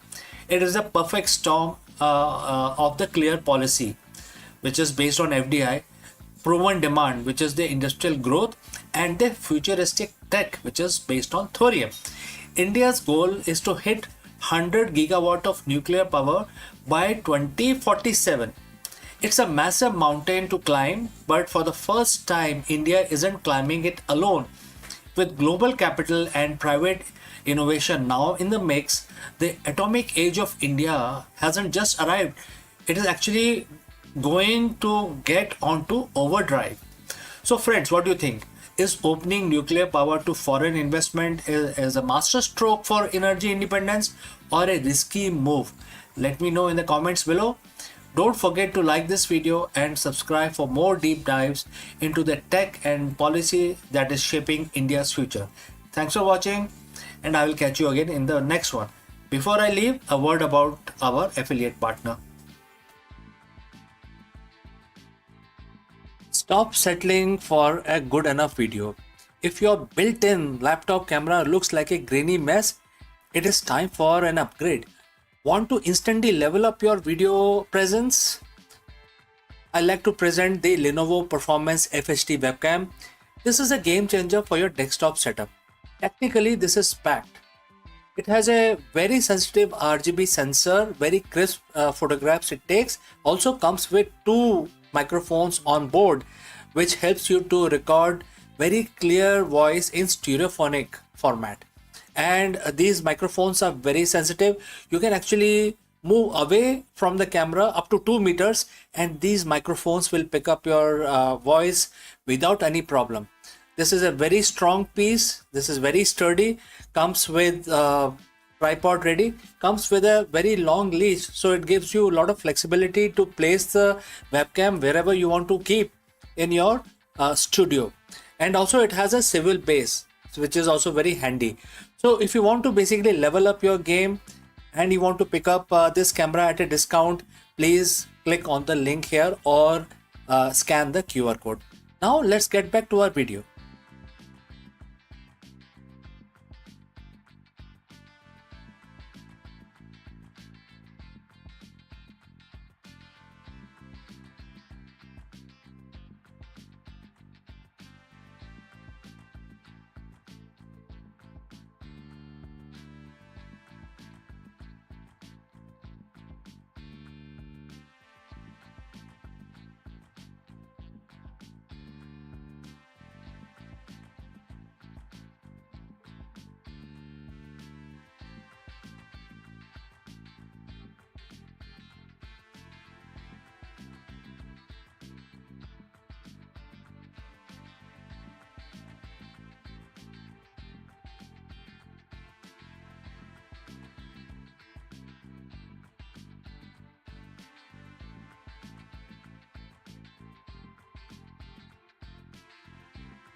Welcome friends. Recently Artemis 2 has been a very successful trip to moon, created many landmarks, but one of the things that we can now imagine in future, not so far away but very near future, is the settlement, humanity settlement. But then how it will happen? There are so many challenges.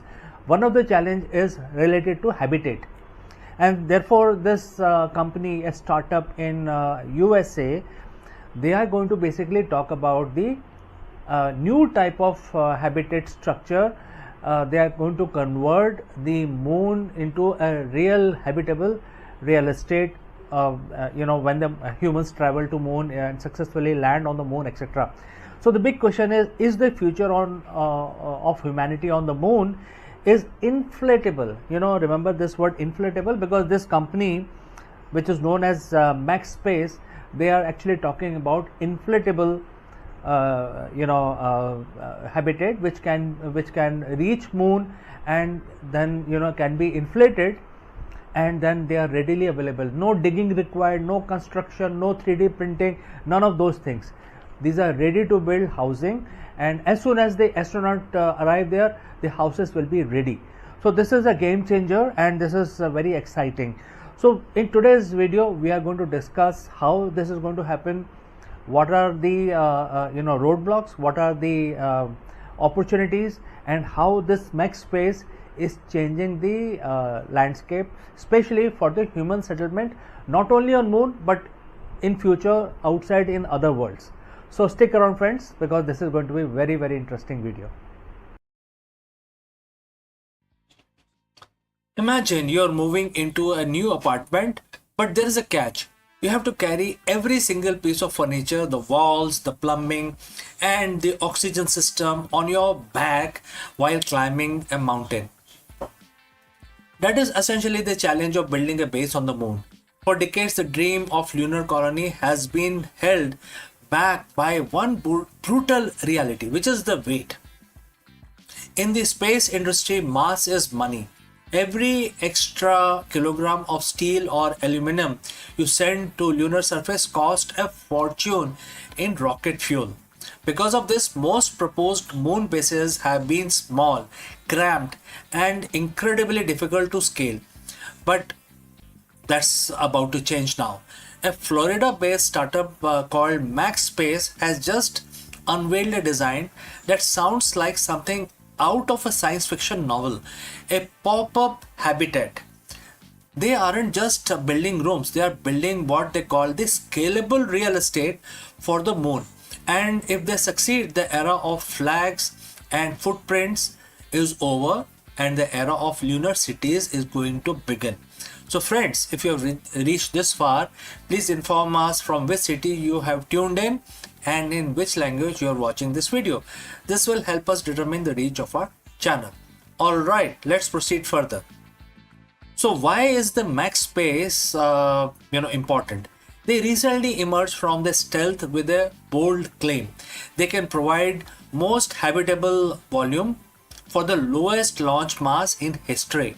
In April 2026, the company unveiled a subscale version of their expandable habitat, proving that this isn't just a digital render, it's a physical hardware. Led by the co-founder Salim Mia and Aaron Kammer, MaxSpace is leveraging over 30 years of material science knowledge and what they call the practical readiness of the materials to solve the hardest problem in lunar exploration. The core idea is very simple. Instead of sending a rigid metal tube that is mostly empty space, you send a highly compressed, ultra strong fabric envelope. One of it hits the lunar surface, it pops up and expanding to 20 times its original stored volume. Think about that. One single SpaceX Falcon 9 rocket, a workhorse of the modern space flight, could theoretically launch a fully equipped habitat with 350 cubic meters of volume.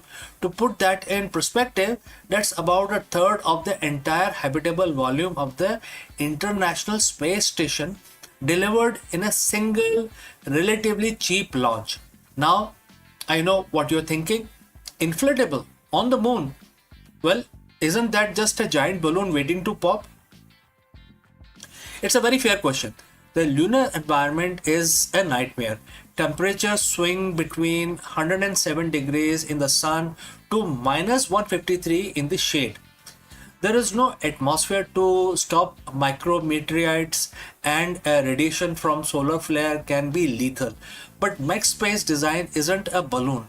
It's an engineering marvel made of interwoven layer of advanced materials like Kevlar and specialized polymer bladders. Why this is actually better than metal? There are several reasons, starting with the debris protection. This is the first reason. Rigid metal hull can actually shatter or spall when hit by a high speed space dust. Expandable layer absorbs the disperse the impact energy much like a bulletproof vest. Second is the radiation shielding. Because these habitats are so large, once expanded, they can be outfitted with internal shieldings or even covered with lunar regolith, which is the moon soil or moon dirt, whatever you want to call it, and that will create a massive radiation proof bunker. Number 3 is the mass to volume ratio. In a rigid module, the walls have to be thick enough to handle launch vibration and internal pressures. With an expandable, the walls are optimized for the pressure of the space, making them lighter and stronger per square inch. The company calls this scalable real estate because it allows for a modular approach. You don't just build one room, you link them together. You can have a pop-up lab, a pop-up greenhouse, and pop-up sleeping quarters, all connected by a pressurized tunnel. This news couldn't come at a better time. We are currently in the middle of Artemis era. As of April 2026, Artemis 2 has successfully returned from its lunar flyby, marking the first humans to have seen the far side of moon with their own eyes since 1972.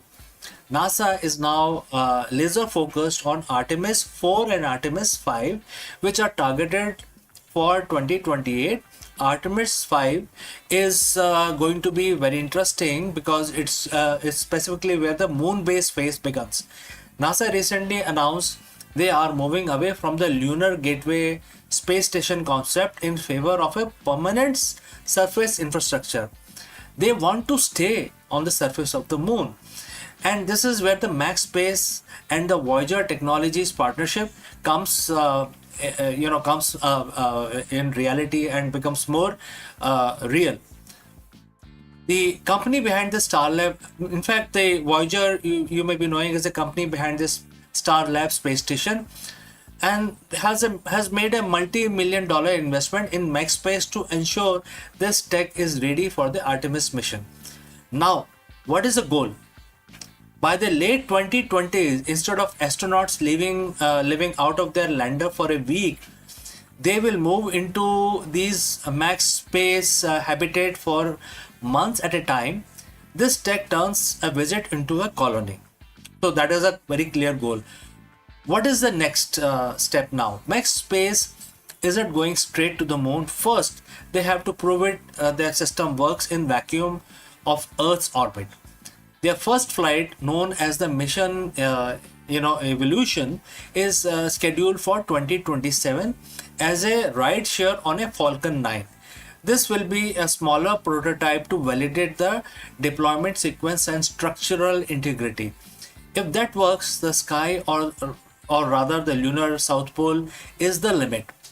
They are already designing their Thunderbird station, a commercial outpost that could serve as a lunar hotel or a research hub. For 60 years, we have thought about space station, the moon bases, as cold metallic cylinders, but the future of human life beyond Earth might be softer, lighter, and much, much bigger. Max Space is betting that the key to cosmos isn't building bigger rockets, but building smarter houses. If they are right, the first pop-up colony on the moon won't just be a scientific outpost. It will be the first real piece of lunar real estate in human history. Now, the question is, if you could book a room in a pop-up lunar hotel in 2030, would you go to moon? I will like to know your answer. So friends, thanks for watching. If you want to stay updated on the race to build the first moon base, hit that subscribe button and check out our other videos on Artemis program. Before I go, a word about our affiliate partner. Stop settling for a good enough video. If your built-in laptop camera looks like a grainy mess, it is time for an upgrade. Want to instantly level up your video presence? I like to present the Lenovo Performance FHD webcam. This is a game changer for your desktop setup. Technically, this is packed. It has a very sensitive RGB sensor, very crisp photographs it takes. Also comes with 2 microphones on board, which helps you to record very clear voice in stereophonic format. And these microphones are very sensitive. You can actually move away from the camera up to 2 meters and these microphones will pick up your voice without any problem. This is a very strong piece. This is very sturdy. Comes with tripod ready. Comes with a very long leash, so it gives you a lot of flexibility to place the webcam wherever you want to keep in your studio. And also it has a swivel base, which is also very handy. So if you want to basically level up your game and you want to pick up this camera at a discount, please click on the link here or scan the QR code. Now let's get back to our video.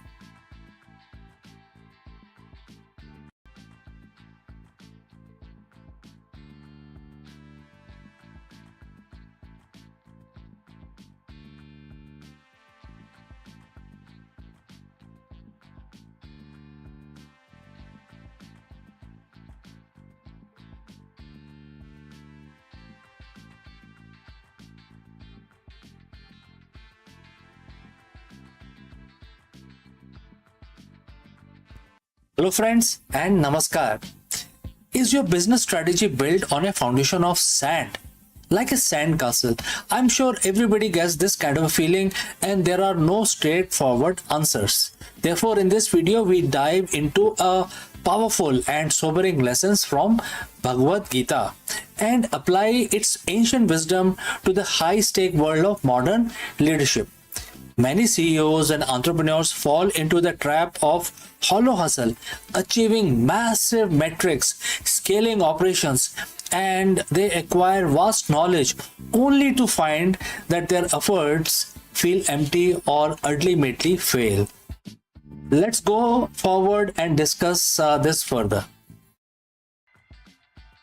We've all seen it. The CEOs who have everything, the corner office, the soaring stock price, a strategy that looks flawless on a PowerPoint deck. They are brilliant, driven, and possess a wealth of technical knowledge, technical know-how. But then it happens. Despite the perfect plans, the culture rot from within. The strategy lead to a moral or financial dead end. The growth wasn't sustainable because it wasn't grounded in anything real. In the corporate world, we call this a strategic failure. But 7,000 years ago, the Bhagavad Gita called it something else. It called it a spell. Today we are looking at chapter 9, verse 12 of Gita. This isn't just a religious text. It's a psychological mirror for every leader who has ever wondered why their hard work felt like total waste. So friends, if you have reached this far, please inform us from which city you have tuned in and in which language you are watching this video. This will help us determine the reach of our channel. Alright, let's proceed further. Let's look at the verse and the quote starts. They came under the spell of the material energy embracing demonic and atheistic belief. Alas, all their hopes for liberation, their fruitive actions, and their knowledge are a total waste. Quote close. To a modern CEO, words like demonic or spell might sound out of place, but let's translate them into business language and let's give it a business context. The spell is what we call a confirmation bias or a corporate myopia.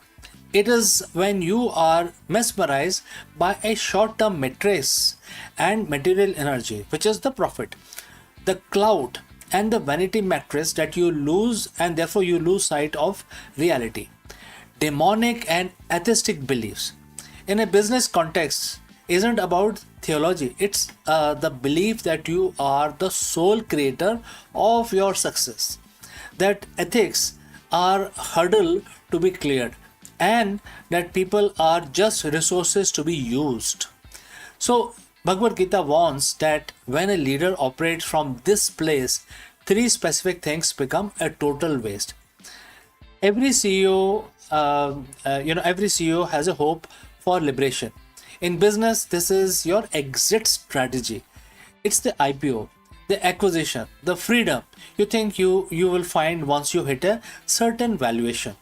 But verse 12 says these hopes are waste if they are built on demonic foundation. Why? Because if your strategy is driven by ego rather than purpose, you never actually become free. You become a slave to the next quarter, the next competitor, and the next ego-driven goal. You aren't leading a company. You are running a treadmill that has no off switch. Next, Gita mentions fruitive action. This is the heart of every business. The execution, the marketing campaign, the R&D, and the pivots. We have seen CEOs execute brilliant, fruitive actions that lead to disasters. Think of massive corporate scandals of the last decade. Those leaders were smart. Their actions produce fruits, which is, in other words, money. And therefore, this is all short terms. But because those actions embrace atheistic belief, meaning they ignored the universal laws of integrity and service, the fruits was poisonous. The result? Total waste, lawsuits, bankruptcy, and destroyed reputation. This is the most painful part for a leader. The Gita says your knowledge is a total waste. You might have an MBA from Harvard. You might know every trend in the AI and fintech, but if that knowledge is used merely to serve the material spell to manipulate market or exploit people, it becomes completely useless. True knowledge, according to Gita, should lead to, sort of realized wisdom. Without a moral compass, your data and your insights are just tools for your own downfall. So, how does a CEO avoid the dead end? The solution isn't stop being ambitious, it's to change the source of your ambition. Break the spell. There are few things, starting with breaking the spell. Audit your motivations. Are you doing this for the material energy, which is ego/status, or for the dharma, which is purpose and duty? So you must ask this question. Second, reject the demonic models. Stop seeing your business as a machine and start seeing it as an ecosystem that must add value to the world. Third, validate your knowledge. You must ensure your strategy passes the integrity test. If your plan requires you to abandon your value to succeed, the Gita tells you right now it will be a total waste. Lead with purpose and your actions will finally bear fruit that lasts longer. So friends, what do you think about this? Thanks for watching. If this ancient perspective or on the modern leadership resonate with you, hit the subscribe button, share this video with leaders who need to hear this, and I will take your leave today only to catch you again in the next one. Before I go, a word about our affiliate partner. Stop settling for a good enough video. If your built-in laptop camera looks like a grainy mess, it is time for an upgrade. Want to instantly level up your video presence? I like to present the Lenovo Performance FHD webcam. This is a game changer for your desktop setup. Technically, this is packed. It has a very sensitive RGB sensor, very crisp photographs it takes. Also comes with 2 microphones on board, which helps you to record very clear voice in stereophonic format. And these microphones are very sensitive.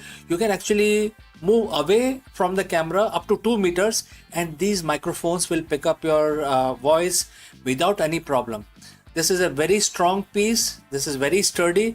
Comes with tripod ready. Comes with a very long leash, so it gives you a lot of flexibility to place the webcam wherever you want to keep in your studio.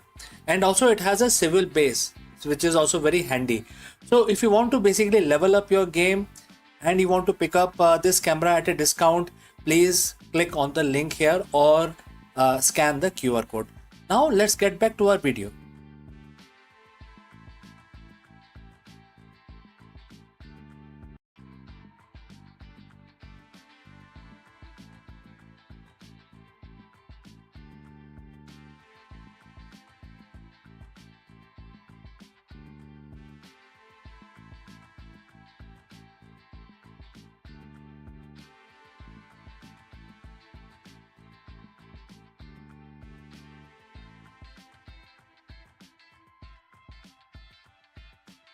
Sun is not silent. It speaks in the burst of invisible thunder. For centuries, we have seen its flare and storm, but Parker Solar Probe has now tuned our ears to a deeper frequency. Hidden within the blazing corona, magnetic switchbacks snaps like a cosmic whisper, unleashing radio waves that ripple across the solar system. And these bursts are more than a whisper of plasma. They are sun's coded signals carrying secrets of its magnetic heart and warning of storm yet to come. In this revelation, Parker has transformed our star from blazing sphere into a storyteller. Its switchbacks composing a hidden symphony of light and sound. Let's find out more about this. The sun, our nearest star, has always been a restless giant. Its surface boiling with plasma, its atmosphere alive with storms. For centuries, astronauts have watched solar flares and coronal mass ejection ripple outward, sometimes striking Earth with a magnetic tempest. Yet beneath its familiar drama lies subtle mysteries, whisper of radio waves, flickers of magnet turbulence, and that only the most daring spacecraft can unveil. The Parker Solar Probe, humanity's closest emissary to the sun, has now peeled back another layer of its enigma, revealing hidden magnetic switchbacks that gives rise to solar radio bursts. So, radio bursts are sudden and outpouring of electromagnetic energies and streaming across space like invisible thunderclap.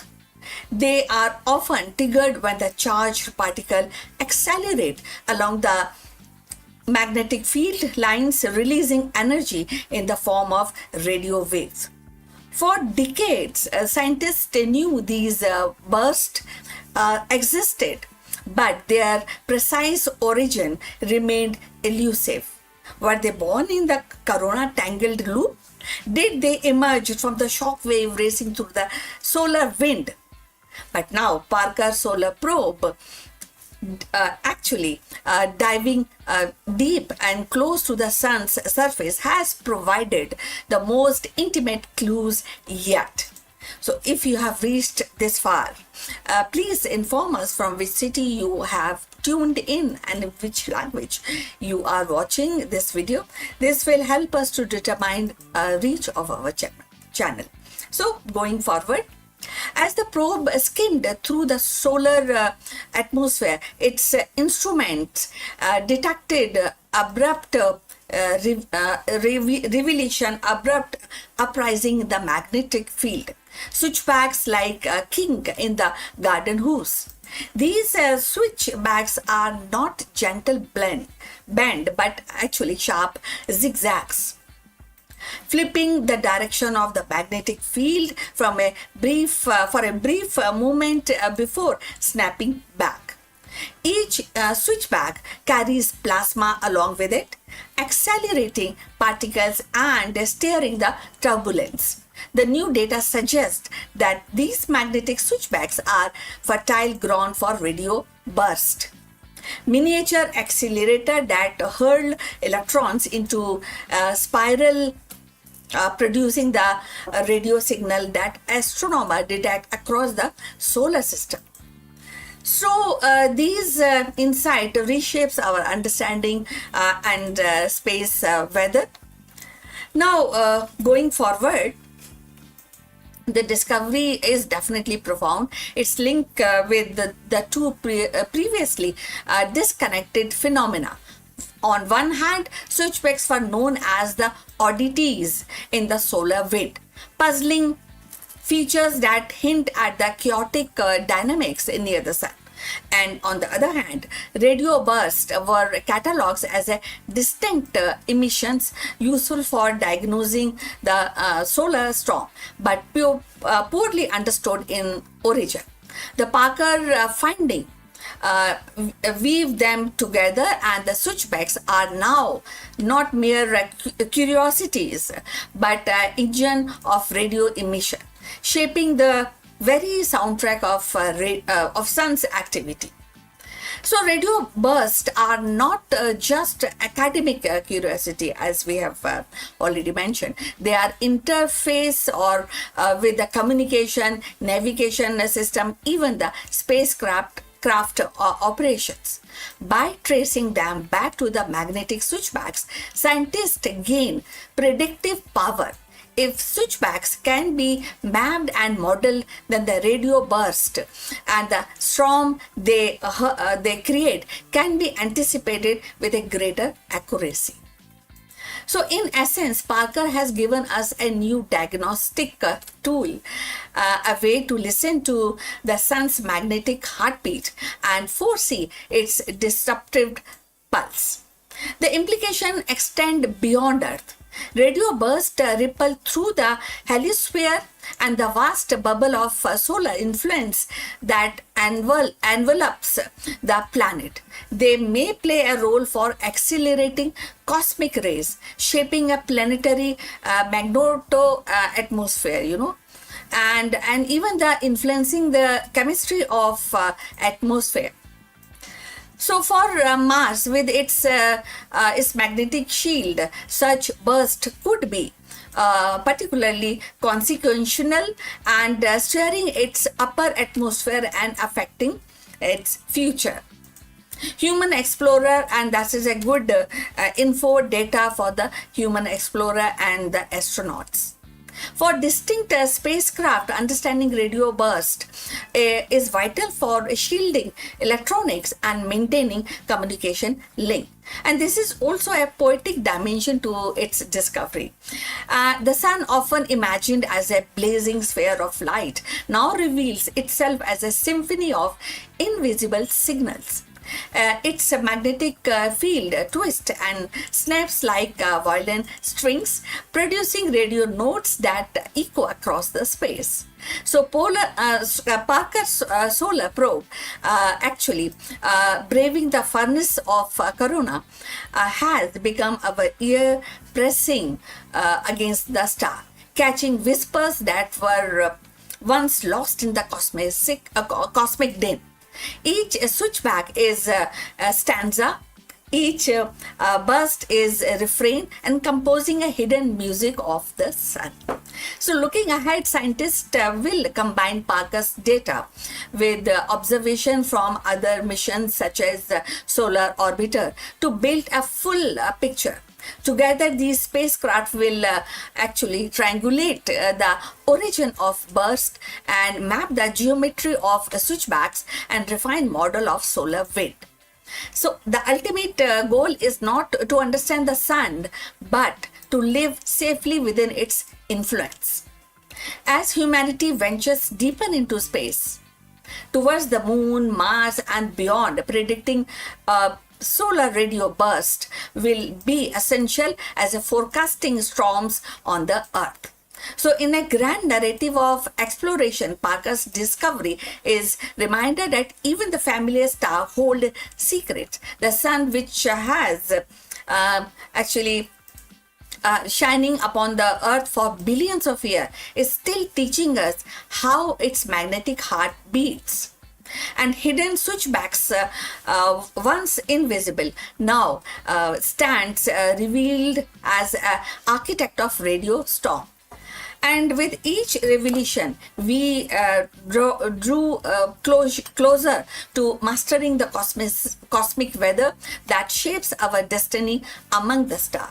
So, in the end, Parker's solar probe has shown us that the sun is not just a blazing sphere of light, but a restless storyteller weaving its tale through the magnetic switchbacks and radio burst. Each hidden kink in this field is a spark of revelation. Each burst a message carried across the solar system.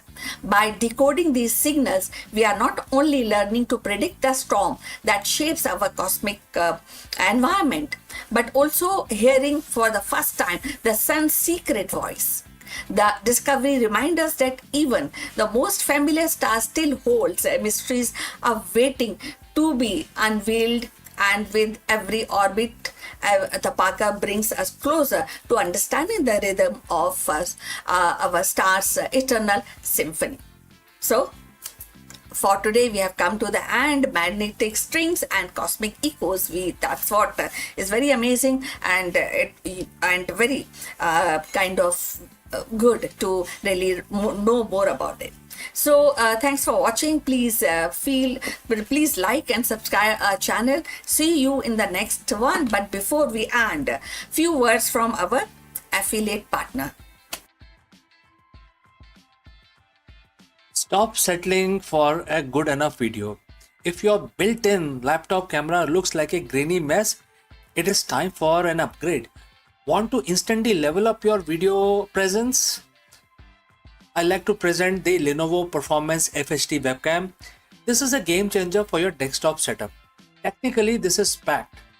It has a very sensitive RGB sensor, very crisp photographs it takes. Also comes with 2 microphones on board, which helps you to record very clear voice in stereophonic format. And these microphones are very sensitive. You can actually move away from the camera up to 2 meters and these microphones will pick up your voice without any problem.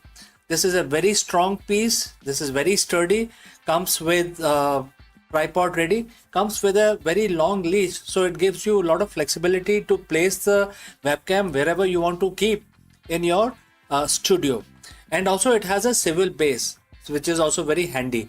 So if you want to basically level up your game and you want to pick up this camera at a discount, please click on the link here or scan the QR code. Now let's get back to our video.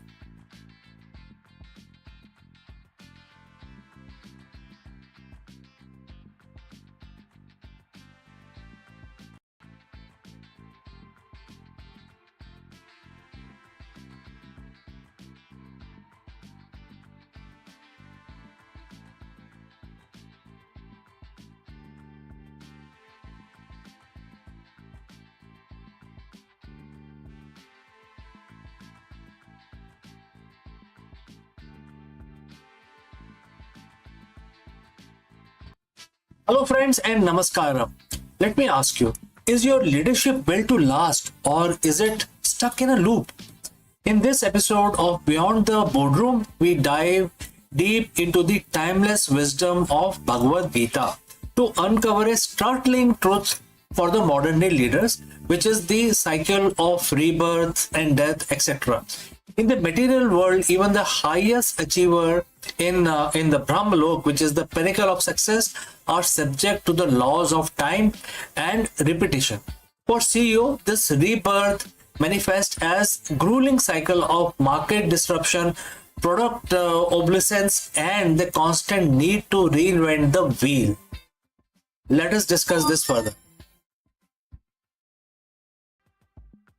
What happens the day after you reach the top?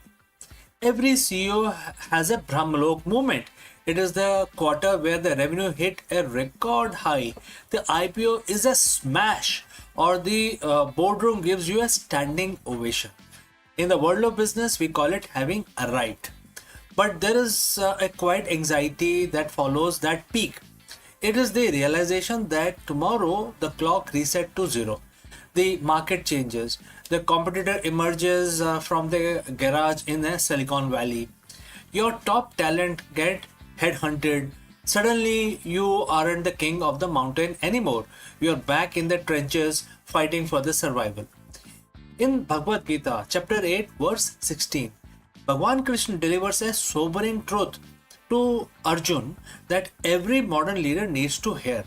And the quote starts, "O Arjun, from the highest planet in the material world down to the lowest, all are places of misery wherein repeated birth and death take place.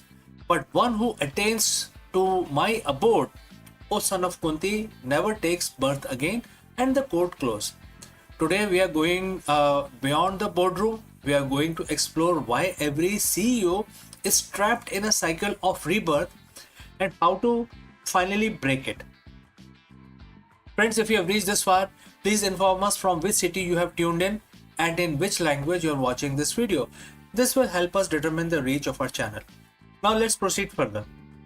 In Vedic cosmology, which is the Brahmalok, is the highest point of the material universe.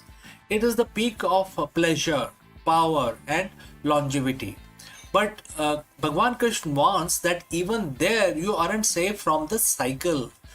In business terms, Brahmlok is the S&P 500. It is the market leader status. But look at the history. How many Brahmlok companies from year 2000 are still relevant today? When Bhagwan Krishna speaks of repeated birth and death, he hasn't just he isn't just talking about the reincarnation in the biological sense. For a CEO, death is the obsolescence of your business model. Birth is the grueling process of starting over, rebranding, and fighting for a new market share. If you are leading solely for material metrics, share price, ego, or dominance, you are singing, up for an eternal loop of stress. You are stuck in the sansar of the marketplace. You win, you lose, you die, you start again. It is exhausting. So, why do we face this cycle? Because the material world and by extension, the global economy is in a state of constant flux. Think about the rebirth of famous leaders. Steve Jobs faced death when he was ousted from Apple only to be reborn at Next and Pixar, eventually returning to save Apple again. Netflix died as a DVD by mail company to be reborn as a streaming giant and is now being reborn again as a content studio. Most CEOs think the goal is to survive the current life of their company. But the Gita teaches us that as long as you are attached to the result of the material world, you will always be forced back into the cycle. If your identity is tied to being the CEO of X, X meaning XYZ, what happens when X is disrupted? You suffer a professional death. You are then forced into a rebirth, a new startup, a new role, carrying the same anxiety and the same attachment as before. So, what is the alternative here? Krishna says only when you reach my spiritual abode, you never take birth again. In a leadership context, the spiritual abode is a state of transcendental leadership. It is leading from a place of purpose that is independent of market cycles. How does a CEO reaches the abode and stop painful cycle of rebirth? There are certain things you can do. For instance, detach from the fruit. Focus on dharma. If your goal is just the fruit, which is exit strategy or bonus, you are at the mercy of the cycle. If your goal is your dharma, which is unique duty to provide value to society, you remain steady whether the market is up or down. Next is continuous learning as the spiritual practice. Rebirth happens when you stop growing. In Gita, the solution to the cycle is the knowledge. A CEO who views their role as a journey of constant learning never truly dies in the market. They simply evolve, building a legacy, not just a ledger. Material success is temporary. A spiritual abode in business is the culture you build and live to remove any obstacles in your colleagues' lives or customers' lives, etc. There are only things that don't take birth again in the form of stress, and they become your permanent legacy. When you lead from this higher perspective, the cycle of rebirth stops being a threat and starts being a tool. You no longer fear the death of a product because you aren't attached to it. You no longer fear the market crash because your worth isn't tied to your net worth. You have reached a spiritual abode of equanimity. Imagine a boardroom where decisions aren't made out of fear of a corporate death, but out of commitment to the eternal principle of integrity, service, and wisdom. That is a company that transcend into this kind of a cycle. And that is a leader who has reached the highest planet and decided to go even further. Every CEO obsesses over their exit strategy, but Bhagwan Krishna is offering you the ultimate exit strategy, an exit from the cycle of anxiety, repetition, and temporary success. The next time you face a crisis, a death in that is a metaphor of a project or rebirth of a competitor, remember chapter 8 and verse 16. Don't just aim from Brahmalok. Don't just aim for the top of the material world. Aim for the abode. Lead with purpose that time cannot touch. Because when you lead for something eternal, you never have to start from zero again. So, friends, what do you think about this lesson? If you have any questions, please do not hesitate to send it across. Thank you for joining live, and now go out and take lead with wisdom of Gita. Right. So before I part ways today, a word about our affiliate partner. Stop settling for a good enough video. If your built-in laptop camera looks like a grainy mess, it is time for an upgrade. Want to instantly level up your video presence? I like to present the Lenovo Performance FHD webcam. This is a game changer for your desktop setup. Technically, this is packed. It has a very sensitive RGB sensor, very crisp photographs it takes. Also comes with 2 microphones on board, which helps you to record very clear voice in stereophonic format. And these microphones are very sensitive. You can actually move away from the camera up to 2 meters, and these microphones will pick up your voice without any problem. This is a very strong piece. This is very sturdy. Comes with tripod ready. Comes with a very long leash, so it gives you a lot of flexibility to place the webcam wherever you want to keep in your studio. And also it has a swivel base, which is also very handy. So if you want to basically level up your game and you want to pick up this camera at a discount, please click on the link here or scan the QR code. Now let's get back to our video.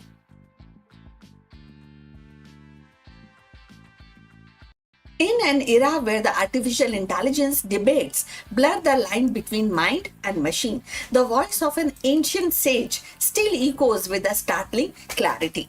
I'm talking about Rishi Kapil, the father of Sankhya philosophy, who once declared that existence is woven from 2 eternal threads. One is Purush, that means pure consciousness, and another is Prakriti, that means nature.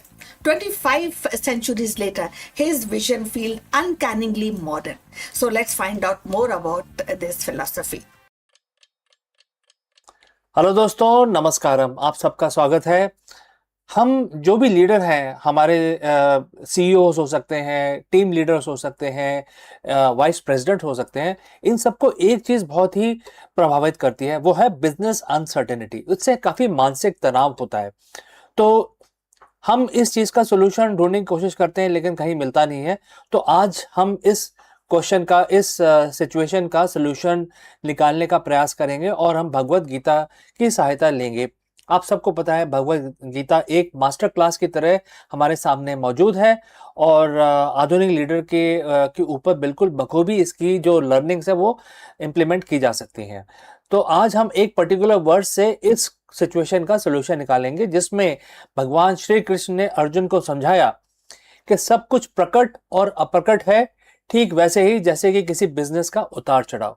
चलिए इसके बारे में और discussion करते हैं।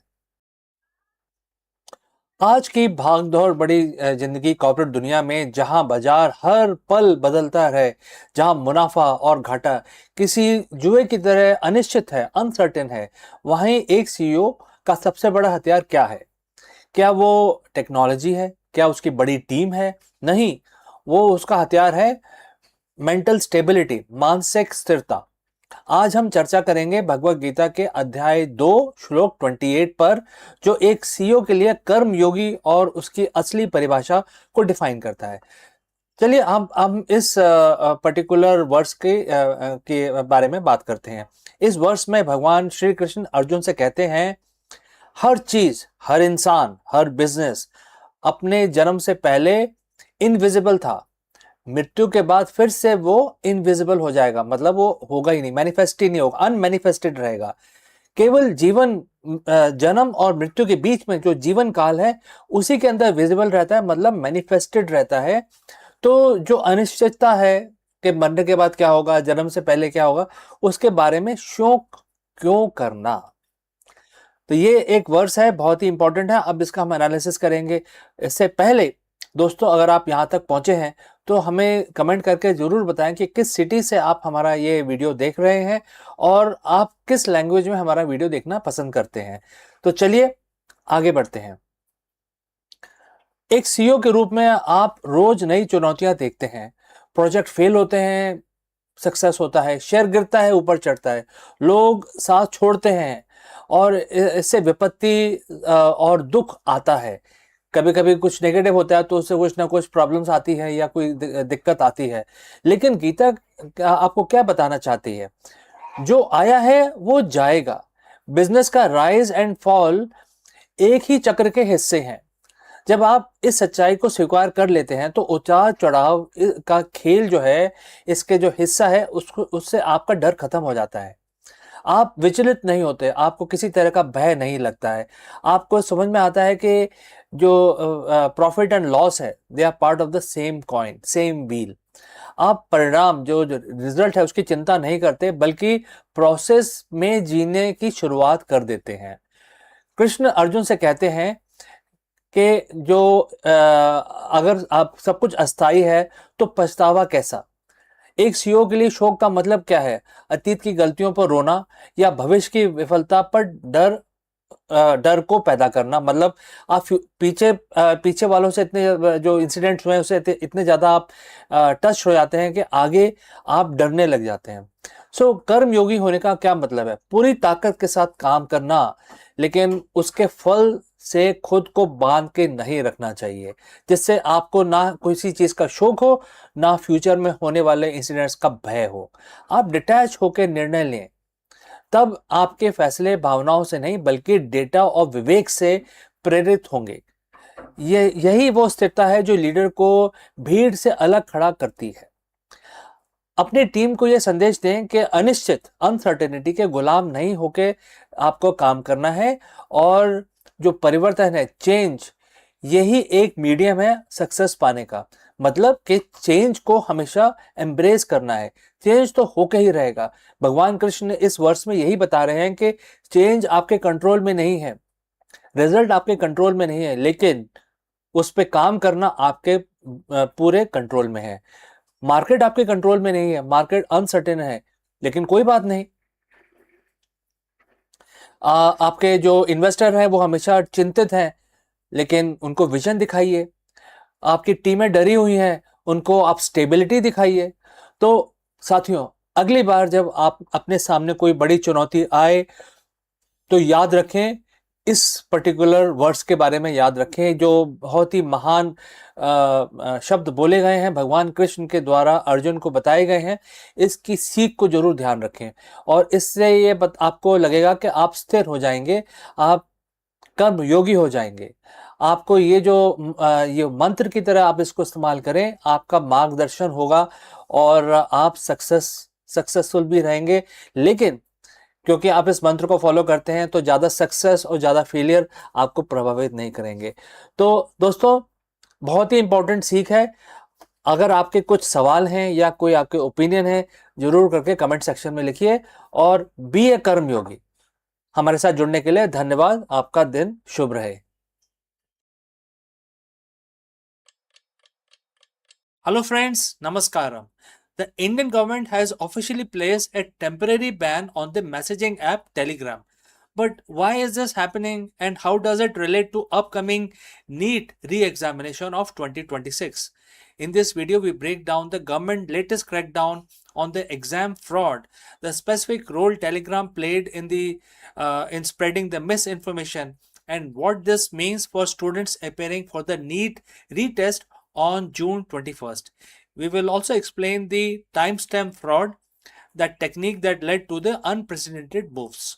Let's go and discuss this further. If you have tried to open Telegram in India over last 24 hours and hit a wall, you aren't alone. As of June 16th, 2026, the Indian government has initiated a temporary nationwide blackout of Telegram messaging platform. But this isn't just about tech glitches.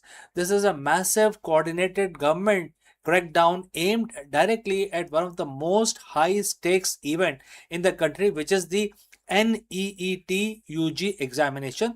And this time it is actually going through re-examination because of situations that we all know. Why would the government shut down one of the most popular messaging app in the country just days before the major exam? Is it overkill, or is it the only way to save the integrity of the national test system? Today, we are breaking down the India versus Telegram showdown, explaining the secret timestamp fraud that forced this hand and what this means for the millions of students preparing for June 21st. Let's dive in. But before that, friends, if you have reached this far, please let us know from which city you have tuned in and watching this video. To understand the ban, we have to look back at May 3rd, 2026. India held its annual NEET UG medical entrance exam, but the results were eventually annulled following a widespread report of paper leak. For millions of students, this was a disaster. Months of preparation and family savings were suddenly in a limbo. The government and the National Testing Agency, which is NTA, announced re-examination scheduled for June 21st, 2026. But as that date approached, the intelligence report began to paint a disturbing picture. According to the government agency and the NTA, the Telegram, which boasts a massive user base in India, was being weaponized. Cheating syndicates were setting up channels with names like Paper Leaked Neat or Private Mafia, aggressively targeting desperate students. They weren't just spreading rumors, they were actively trying to extort families for access to the re exam paper. A paper that NTA maintained, that is perfectly secure within the official chain. Now, let's talk about the specific loopholes that led to this unprecedented move. It is called the timestamp fraud, and it is a brilliant but malicious bit of social engineering. And here is how it works: a scammer creates a Telegram channel, they post a vague, harmless message days before the exam. Once the actual exam concludes and the real questions are out in the public domain, the administrator goes back to their old pre exam message and edit it to insert the legitimate questions, because the Telegram allows channel administrator to edit messages without changing the original timestamp. It creates a terrifying illusion. It looks like they had the paper before the exam even started. This caused massive public panic and allowed scammers to demand lakhs of rupees from vulnerable parents. The government realized that taking down individual channels was like playing a game of whack-a-mole. You delete 10, right? And 20 more pop up. So they decided to cut the power to the whole platform until the exams were safe. This isn't a permanent ban, it's a surgical strike using Section 69A of IT Act of India legal system, which gives the government the power to block online content in the interest of public order and security. The restriction is double layered. Number one is the full app block. This stays in effect until June 22nd, 2026, just after the NEET re-exam is completed. Number two is a feature block. Government has also ordered a Telegram to disable the message editing feature in India until June 30th of 2026 to ensure that even after the ban is lifted, scammers cannot retrospectively manipulate their message history to create more fake leak evidence. Agencies like the I4C, which is Indian Cybercrime Coordination Center, and state police are coordinating this crackdown.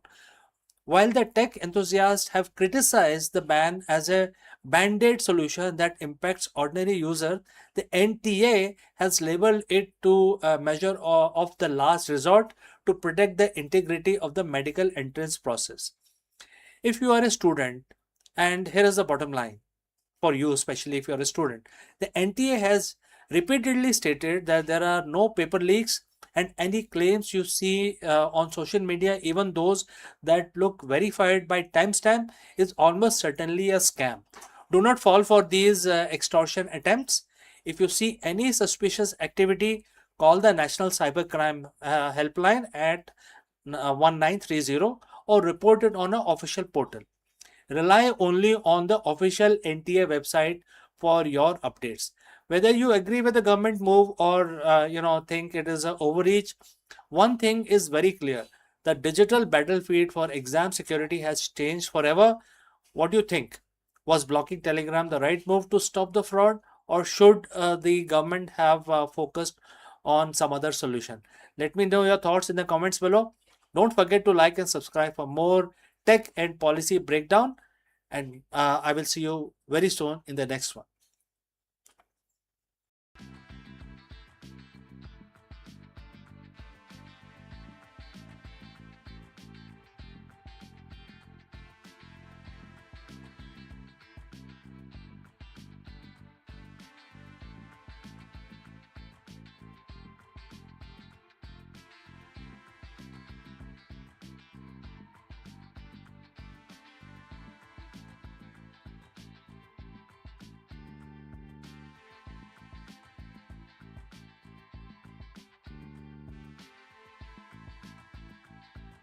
Long before silicon chips and rocket engines, India's rishis and scholars were sketching the blueprint of science in verses and in logic. From Pingla's binary rhythm to Aryabhat's celestial equation, their insight became the hidden code of modern progress.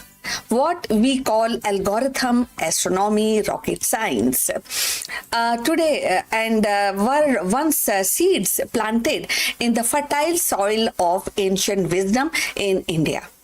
To revisit their contribution, we should understand that it is not just a history, it is a reminder that the future was imagined centuries ago and that we are still living in their unfolding vision.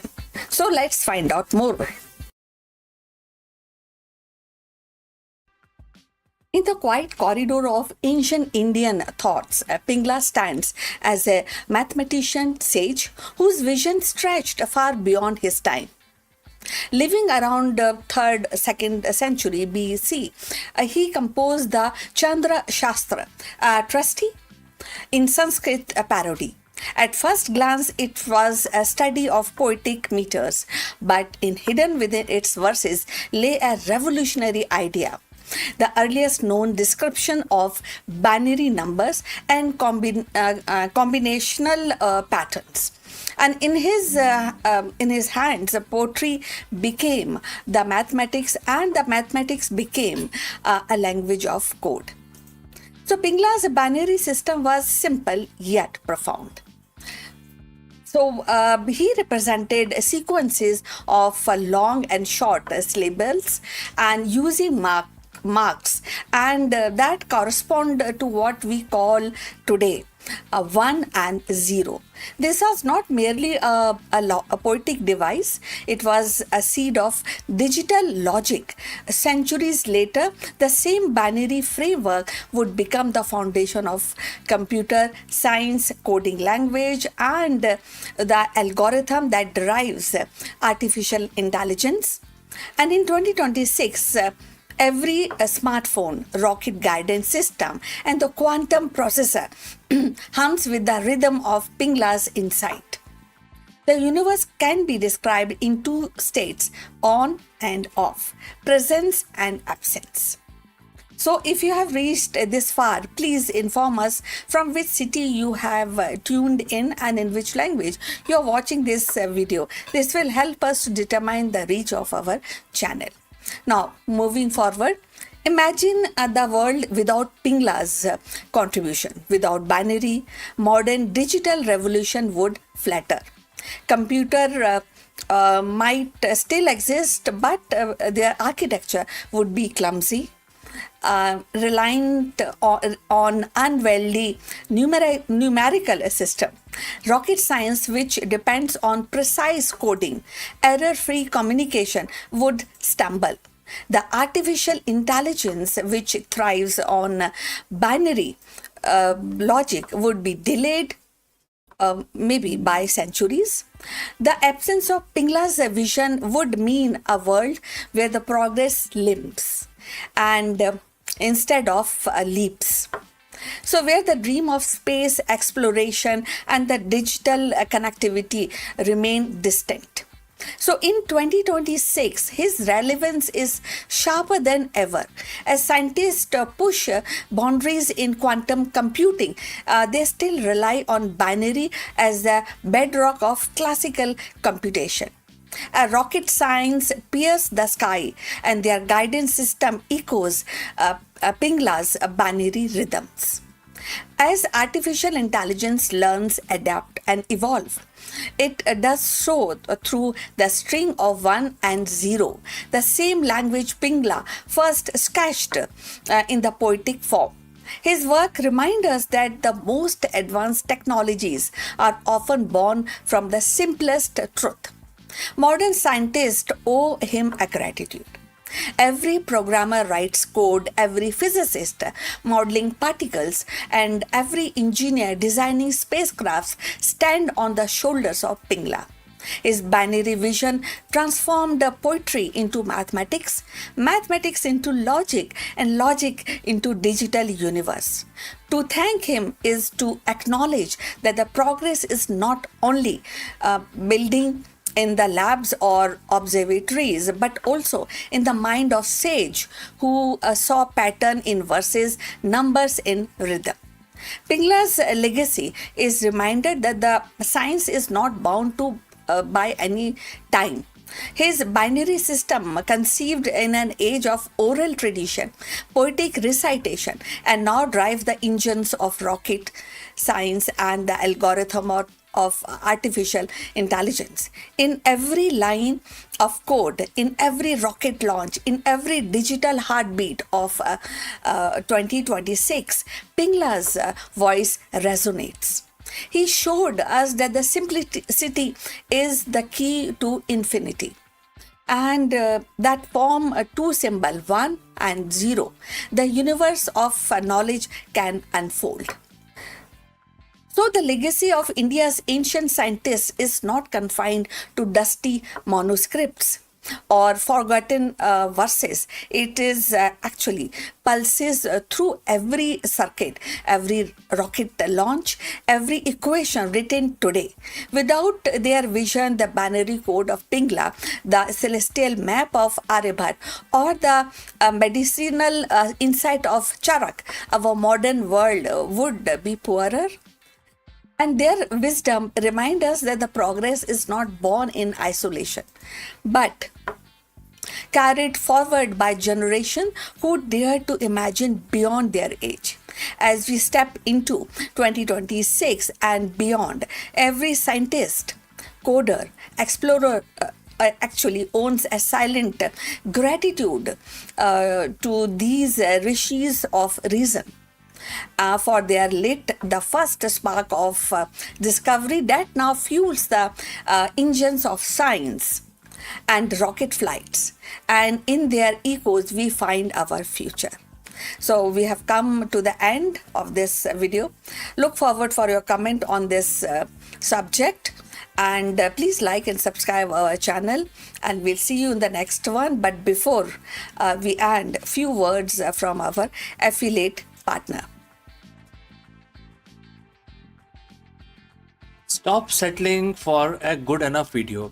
If your built-in laptop camera looks like a grainy mess, it is time for an upgrade. Want to instantly level up your video presence? I like to present the Lenovo Performance FHD webcam. This is a game changer for your desktop setup. Technically, this is packed. It has a very sensitive RGB sensor, very crisp photographs it takes. Also comes with two microphones on board, which helps you to record very clear voice in stereophonic format. And these microphones are very sensitive. You can actually move away from the camera up to 2 meters, and these microphones will pick up your voice without any problem. This is a very strong piece. This is very sturdy. comes with tripod ready, comes with a very long leash, so it gives you a lot of flexibility to place the webcam wherever you want to keep in your studio. And also it has a swivel base, which is also very handy. So if you want to basically level up your game and you want to pick up this camera at a discount, please click on the link here or scan the QR code. Now let's get back to our video.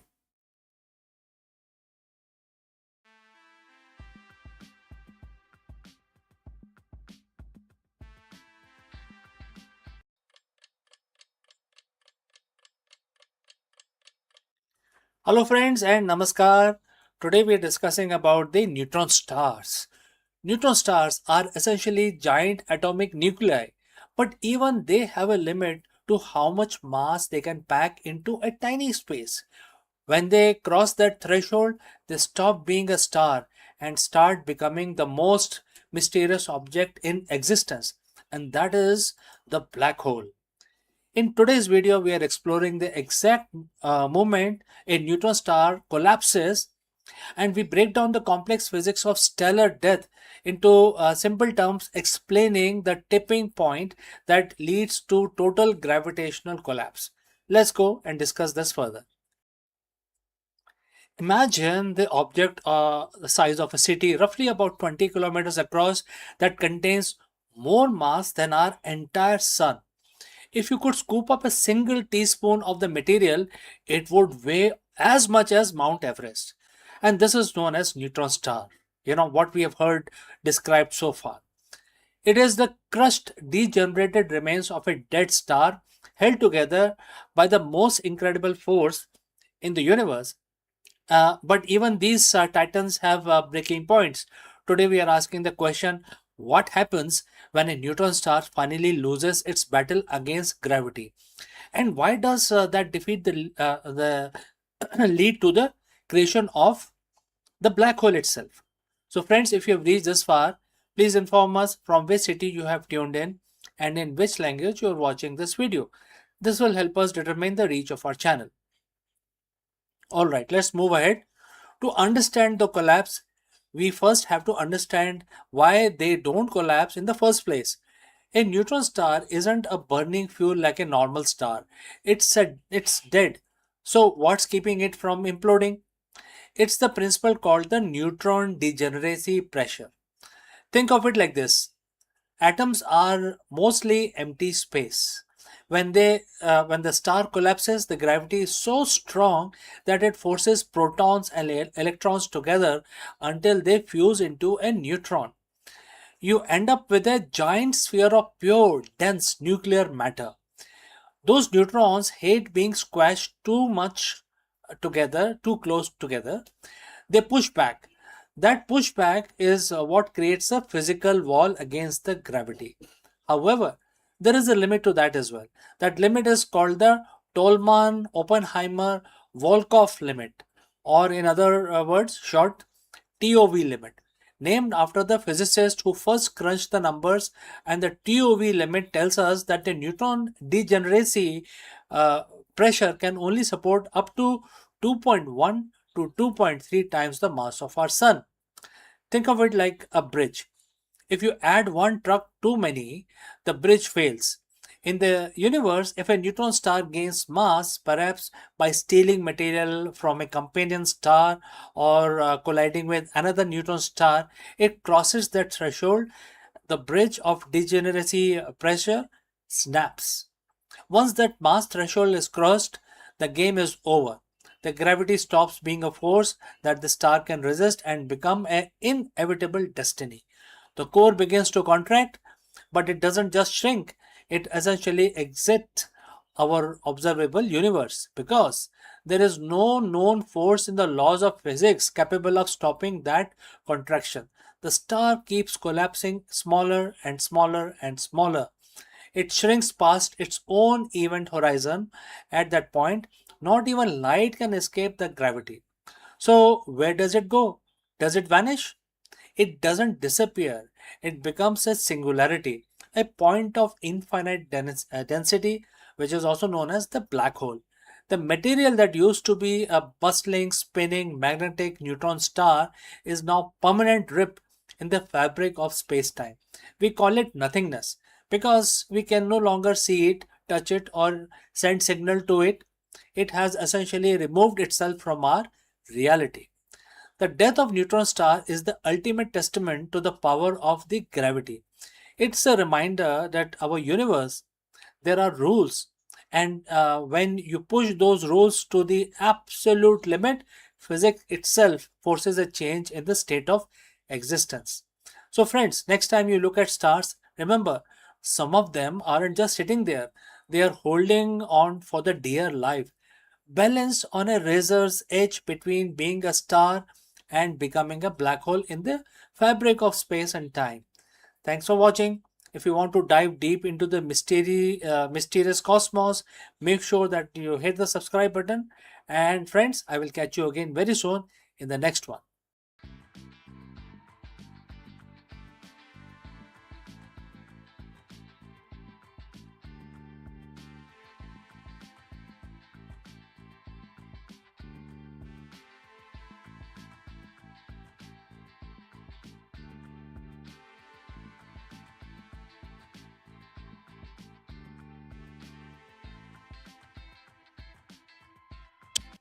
Hello friends.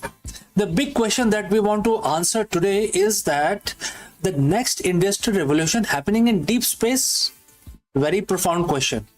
While the world has been focused on the AI boom, a silent titan has been emerging in the labs. And this is known as Mars Plasma Thruster. Forget the silicon gold rush. The real treasure is being found in the vacuum of space. In today's video, we dive deep into the trillion-dollar engine and explore why plasma propulsion is no longer a science fiction, but the backbone of the next global economic era. From slashing the cost of satellites deployment to enabling sustainable deep space logistics, plasma tech is disrupting the global tech market and shifting the scales of geopolitical leadership. We break down the cosmic infrastructure that will define the 2030s and beyond. Let's go. While the world has been looking down at their phones, distracted by the latest AI chatbot and the fluctuating prices of the tech stock, a silent revolution has been brewing in the vacuum of space.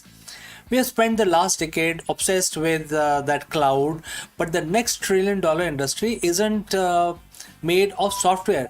It's made of fire, or more accurately, plasma. In the history of humanity, every great economic gold rush was preceded by a breakthrough in transportation. In the 19th century, we had the steam engine, which opened up the frontiers. In the 20th century, we had the jet engine, which shrank the globe, and the entire earth is now known as a global village. But we stand here in 2026. We are facing a wall. Our current rocket technology, which is based on chemical propulsion, is essentially just a fancy way of blowing things up to push ourselves forward. It's heavy, it is inefficient, and it is the reason why the trip to Mars still feels like a suicide mission. Enter the plasma thruster, specifically the high power variant being designed for a Mars run. This isn't just a faster engine, it is a cornerstone of what we call the cosmic infrastructure. Today we are going to pull back the curtain on why this technology is the trillion-dollar engine, and why it's sparking a geopolitical and economic race that will redefine the global leadership for the next century. So friends, if you have reached this far, please inform us from which city you have tuned in and in which language you are watching this video. This will help us determine the reach of our channel. Alright, let's proceed further. To understand the gold rush, we have to understand the tool. Most of us grew up watching the space shuttle or the Saturn V massive towers of fire. Those are the chemical rockets. They work by burning fuel to create a massive amount of thrust in a very short time. It's a great equipment for getting off the earth, But traveling through space, it's like trying to drive across a continent in a car that has 5,000 gallon tank, but only got 2 miles per gallon, right? So plasma thruster, often called the ion engines, are specifically the VASIMR, VASIMR, which stands for Variable Specific Impulse Magnetoplasma Rocket, operate on a completely different principle. Instead of burning fuel, they use electricity, often from the solar panels or the small nuclear reactor, to turn a gas like argon or xenon into plasma. Plasma is the fourth state of matter.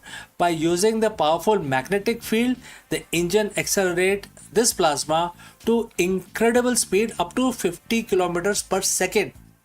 Now, here is a magic trick.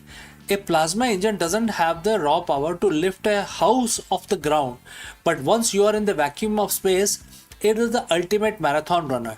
It can stay on for months, constantly accelerating. While a chemical rocket is a sprint, the plasma engine is a bullet train. It can cut a trip to Mars from 9 months down to just 3 months. But for the tech market, the speed isn't even the most exciting part. It is the efficiency. Because of these engines require fraction of the propellant, we can finally stop sending fuel into space and start sending payload. And in business, payload is profit. So let's talk numbers. Why $1 trillion? Right now, the space economy is valued at roughly $600 billion. Most of that is satellite GPS, satellites, communication satellite, and weather satellites, etc. Also military satellites, but we are not counting those. But there is a bottleneck. Satellites are disposable. Once they run out of fuel to stay in their proper orbit, they become expensive space junk. Plasma thruster changed the math of space logistics. Imagine a fleet of space tugs, a small plasma powered vehicle that can move from orbit to orbit, refueling satellites, repairing them, or moving them to new positions. This isn't just a niche service, it is the birth of an orbital economy. When the cost of moving things in space drops by 90%, industries that were once impossible suddenly becomes inevitable. Think about asteroid mining. A single metallic asteroid can contain more platinum and gold than has ever been mined in human history. But you can't bring a 500-ton rock back to Earth using chemical rockets. The fuel cost would bankrupt you and before you left the atmosphere.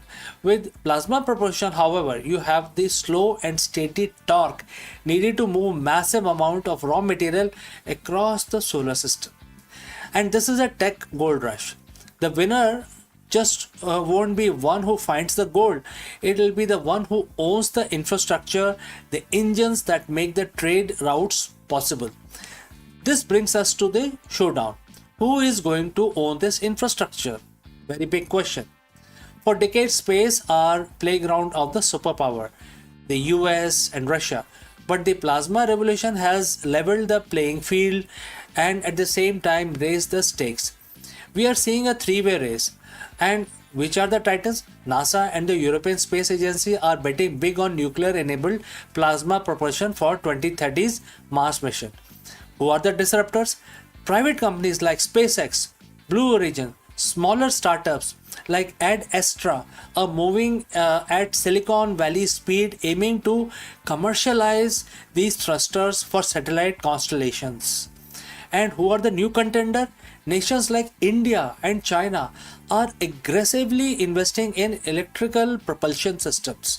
India's ISRO, for example, has become a world leader in cost-effective satellite launches. If they can crack the code on high-efficiency plasma engines, they won't just be launching satellites for others. They will be managing a high ground of the global internet and defense network. Global leadership in the 21st century is no longer just about who has the most aircraft carriers. It's about who controls the cosmic toll booths. If a nation who or a corporation owns the primary plasma transport network, they effectively control the flow of data, resources, and security for the entire planet. And this is why the Mars thruster isn't just a piece of hardware, it is a geopolitical chess piece. Now, you might be thinking this is all great for astronauts and billionaires, but what does it mean for guys like me and you, people living in Delhi, London, or New York? The tech gold rush always has a ripple effect. When we perfect the jet engines, we didn't just get faster vacations, we got global trade, overnight shipping, and a connected world.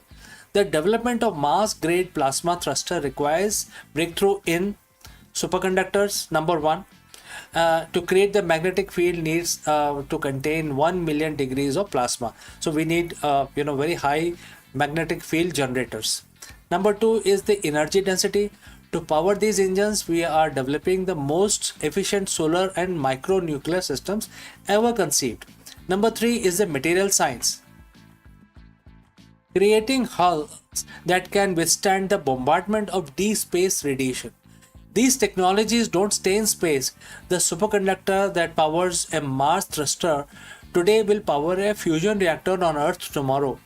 The energy system designed for plasma engines will eventually provide clean, limitless power for our cities. The trillion-dollar engine is a massive R&D laboratory for the problems we face on Earth today. We aren't going to Mars to escape the Earth. We are going to Mars to invent the tool that will save it. So this is very exciting. So friends, do let me know what you feel about it. And I will catch you again in the next one. Before I go, what about our affiliate partner? Stop settling for a good enough video. If your built-in laptop camera looks like a grainy mess, it is time for an upgrade. Want to instantly level up your video presence? I like to present the Lenovo Performance FHD webcam. This is a game changer for your desktop setup. Technically, this is packed. It has a very sensitive RGB sensor, very crisp photographs it takes. Also comes with 2 microphones on board, which helps you to record very clear voice in stereophonic format. And these microphones are very sensitive. You can actually move away from the camera up to 2 meters and these microphones will pick up your voice without any problem. This is a very strong piece. This is very sturdy.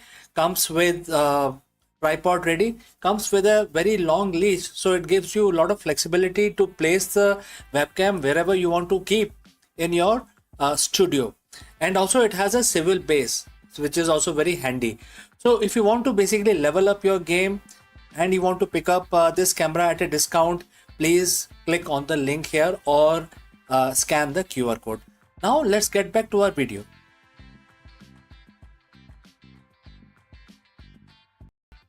In a groundbreaking discovery, astronomers have captured a rare cosmic handshake. 2 blazing quasars in the process of merging. Located billions of light years away, these luminous monsters are powered by supermassive black holes that are spiraling towards each other, destined to become a single, even more powerful and massive entity. What is going on here? Let us explore this further. Imagine looking at a single point of light in the night sky. A light so bright it outshines the entire galaxy of hundreds of billions of stars. Now imagine looking closer and realizing that the single point isn't one object, it's 2. And they are rushing towards each other at millions of miles per hour. Astronomers have just confirmed one of the rarest sights in our universe, a pair of blazing quasars caught in the middle of chaotic, violent merger. This isn't just a pretty light show. It is a snapshot of the early universe, a time when the galaxies were still young and messy. Today we are going to peel back the layers of this discovery. We will talk about what is quasar actually is, how we found these 2 needle in haystack twins, and why this discovery might be a crystal ball looking into the future of our own Milky Way. So friends, if you have reached this far, please inform us from which city you have tuned in and in which language you are watching this video. This will help us determine the reach of our channel. Alright, let's proceed further. Before we can understand the collision, we have to understand the titans involved here.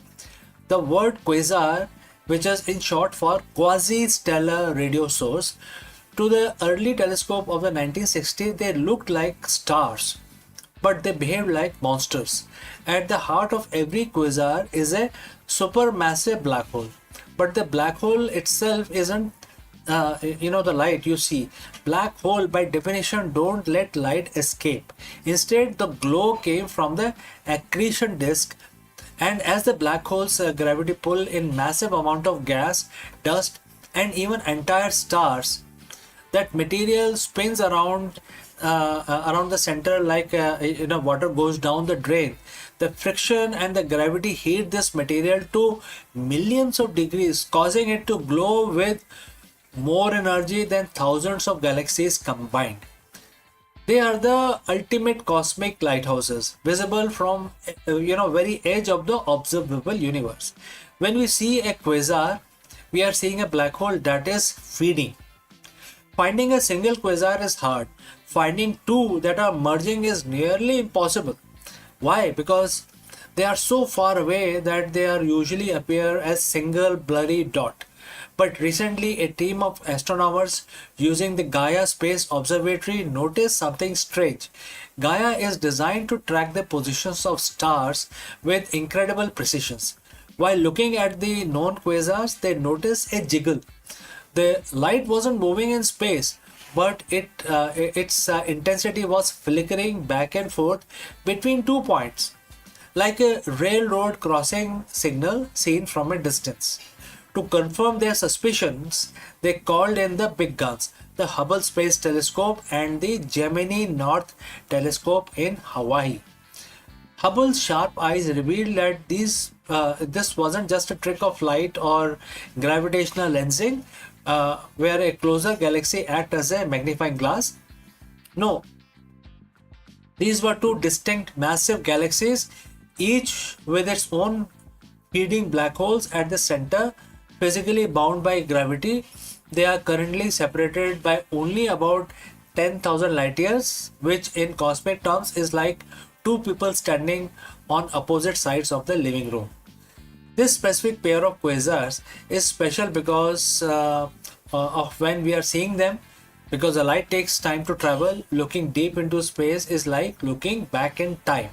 We are seeing these quasars as they were just 900 million years after the Big Bang. This puts them squarely in the epoch of reionization. This was the cosmic dawn, the era when the very first stars and galaxies were turning on and clearly moving away from the cold, dark hydrogen fog that filled the early universe. Seeing two quasars merging this early tells us that supermassive black holes didn't just grow slowly over billions of years, they grew through violence. They grew by eating each other.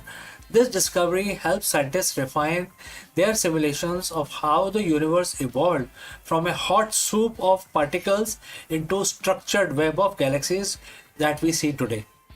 You might be wondering, that's 12 billion years ago. Why does it matter to us now? Well, the Great Cosmic Collision is a preview of our own destiny.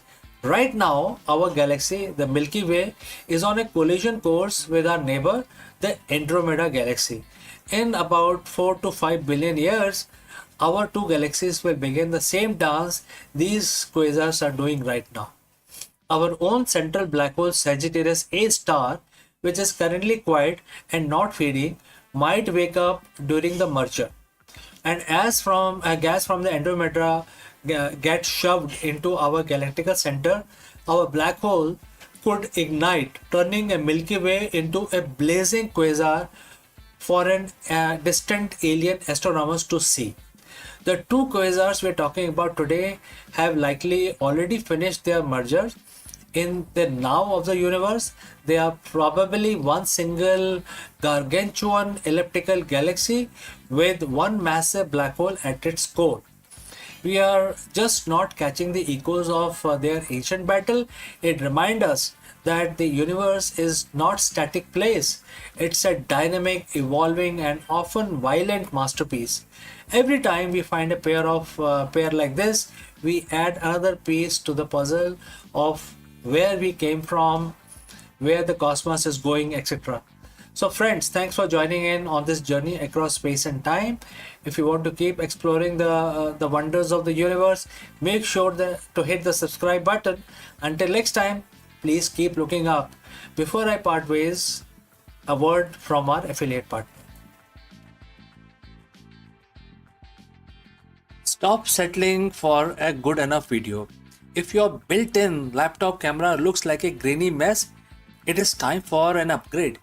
Want to instantly level up your video presence? I like to present the Lenovo Performance FHD webcam.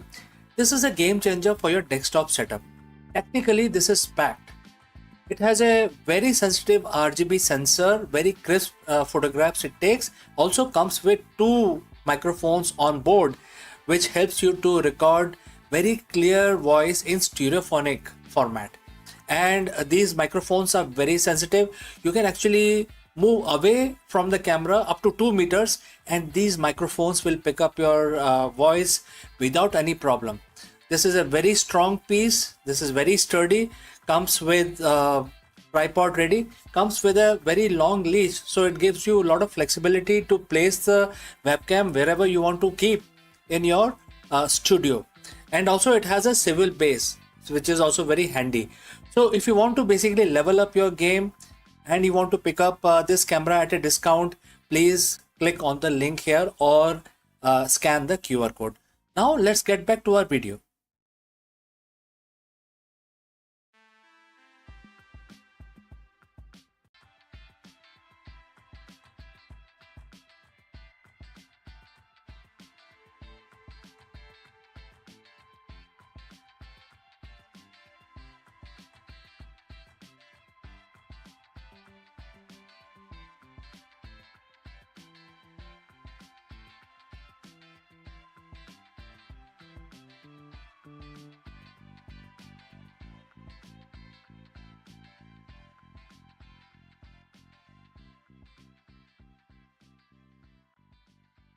Beneath the quiet wisdom of Jain philosophy, Mahavir carved the pathway into the infinite, teaching humanity how to unlock the hidden roots of number.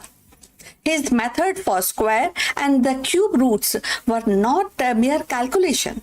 They were the keys of dimensions, volume, and the architecture of possibility. Centuries later, as the rocket rises and the colonies take shape beyond Earth, his legacy resurfaces in a dazzling reference.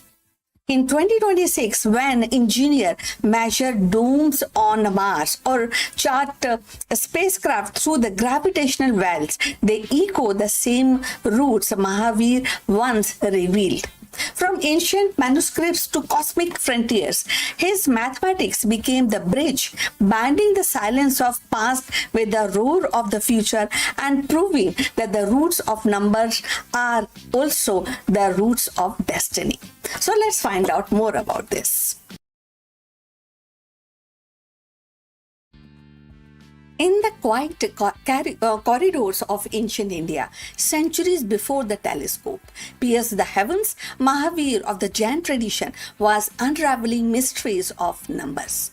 His genius lay not in the abstract speculations alone, but in the practical method, systematic way of calculating square and cube roots. So they were not trivial exercises. They were the foundation upon which the civilization could build a precise architecture, measure land, and navigate the complexities of trade. Yet, in 2026, his legacy stretched far beyond the earthbound. It reaches into the cosmos where the humanities now dream of settlement among the stars. So, square root and the cube roots are more than a mathematical curiosities. They are the language of geometry. They are the key to understand the volume, trajectories, and the hidden harmonies of space. Mahavir's method, refined in his treatise, offered clarity in the age when the numbers are still being tamed. So today, as the spacecraft plot course through the gravitational wells, or the engineer design habitat on Mars or moons or of Jupiter's, the same principle echo. The calculating the cube root of the volume is no different in the essence when the determining the dimensions of a pressurized dome on Europa. The maths of Mahavir became the mathematics of survival. So, if you have reached this far, please inform us from which city you are tuned in and in which language you are watching this video. This will help us to determine the reach of our channel. So, moving forward on this interesting details about Mahavir and his mathematics. So in 2026, space exploration is no longer a domain of few nations. It is a collective human endeavor. Private companies, international collaborations, and the AI-driven research coverage to push the boundaries. And at the heart of every trajectory, every orbital calculation lies the need to extract roots, to balance the equation, to tame the infinity into unusable form. So Mahavir's contribution reminds us that the tools we wield today are not inventions of present alone, but are inheritance from mind that saw the order in the chaos centuries ago. So consider the cube root, the silent architect of a three-dimensional understanding. For Mahavir, it was a way to measure the unseen, to give form to the intangible. For space settler, it is the measure of oxygen tanks and the volume of hydroponic chambers and the capacity of a spacecraft fuel cell. So without such calculation, the dreams of living beyond Earth collapse into fantasy. With them, it becomes the engineering. Mahavir's roots are the root of possibilities. But beyond the technical lies the philosophical also. Now, the Jain thought, with its emphasis on non-violence and multiplicity of viewpoints and the cosmic order, offers a moral compass for faring humanity. As we extend settlement into the alien world, the question is not only how we calculate, but how we coexist. So going forward, with coexist with each other. With ecosystem we may encounter with the responsibilities of stewardship. Mahavir's mathematics was born of worldview that sought harmony, and in 2026 harmony is vital as propulsions. The story of Mahavir is not confined to the dusty manuscript. It is alive. It is in the algorithm guiding the rovers, in the simulations of planetary bases, in the AI models of predicting cosmic weather. So his square roots and the cube roots are the silent equations behind every launch, every orbit, every settlement. So they remind us that the future is built on the past, that the stars we reach for are illuminated by the wisdom of those who first taught us to measure. So as humanity prepares to plant its flag beneath the twin suns or the Martian soil, Mahavir's legacy whisper through the numbers that the roots are not merely calculation but pathways from earth to sky, from ancient thoughts to futuristic settlement. And in 2026, as rockets rise and the colonies take shape, we are not just exploring space, we are expanding the vision of Jain mathematician who saw in numbers the architecture of infinity, of destiny. So as humanity prepares to carve the settlements beyond Earth, Mahavir's legacy reminds us that the roots of numbers are also the roots of progress. His square and the cube roots method, born in ancient India, now echoes the calculation of spacecraft trajectories, the volume of Martian dooms, and the dimension of lunar habitat. In 2026, when the engineers and explorer measure the unknown, they are guided by the same principle that Mahavir once inscribed centuries ago. His mathematics is not confined to a manuscript, it is alive in every equation that carries us from Earth to the stars. And the Jain mathematician's vision become our compass, proving that from roots we rise and from numbers we build a future as vast as the cosmos itself. So we have come to the end of this video. We look forward for your comments on this information. Please like and subscribe our channel. Look forward in the next one. But before we end this video, few words from our affiliate partner. Stop settling for a good enough video. If your built-in laptop camera looks like a grainy mess, it is time for an upgrade. Want to instantly level up your video presence? I like to present the Lenovo Performance FHD webcam. This is a game changer for your desktop setup. Technically, this is packed. It has a very sensitive RGB sensor, very crisp photographs it takes. Also comes with 2 microphones on board, which helps you to record very clear voice in stereophonic format. And these microphones are very sensitive. You can actually move away from the camera up to 2 meters and these microphones will pick up your voice without any problem. This is a very strong piece. This is very sturdy. Comes with tripod ready. Comes with a very long leash, so it gives you a lot of flexibility to place the webcam wherever you want to keep in your studio. And also it has a swivel base, which is also very handy. So if you want to basically level up your game and you want to pick up this camera at a discount, please click on the link here or scan the QR code.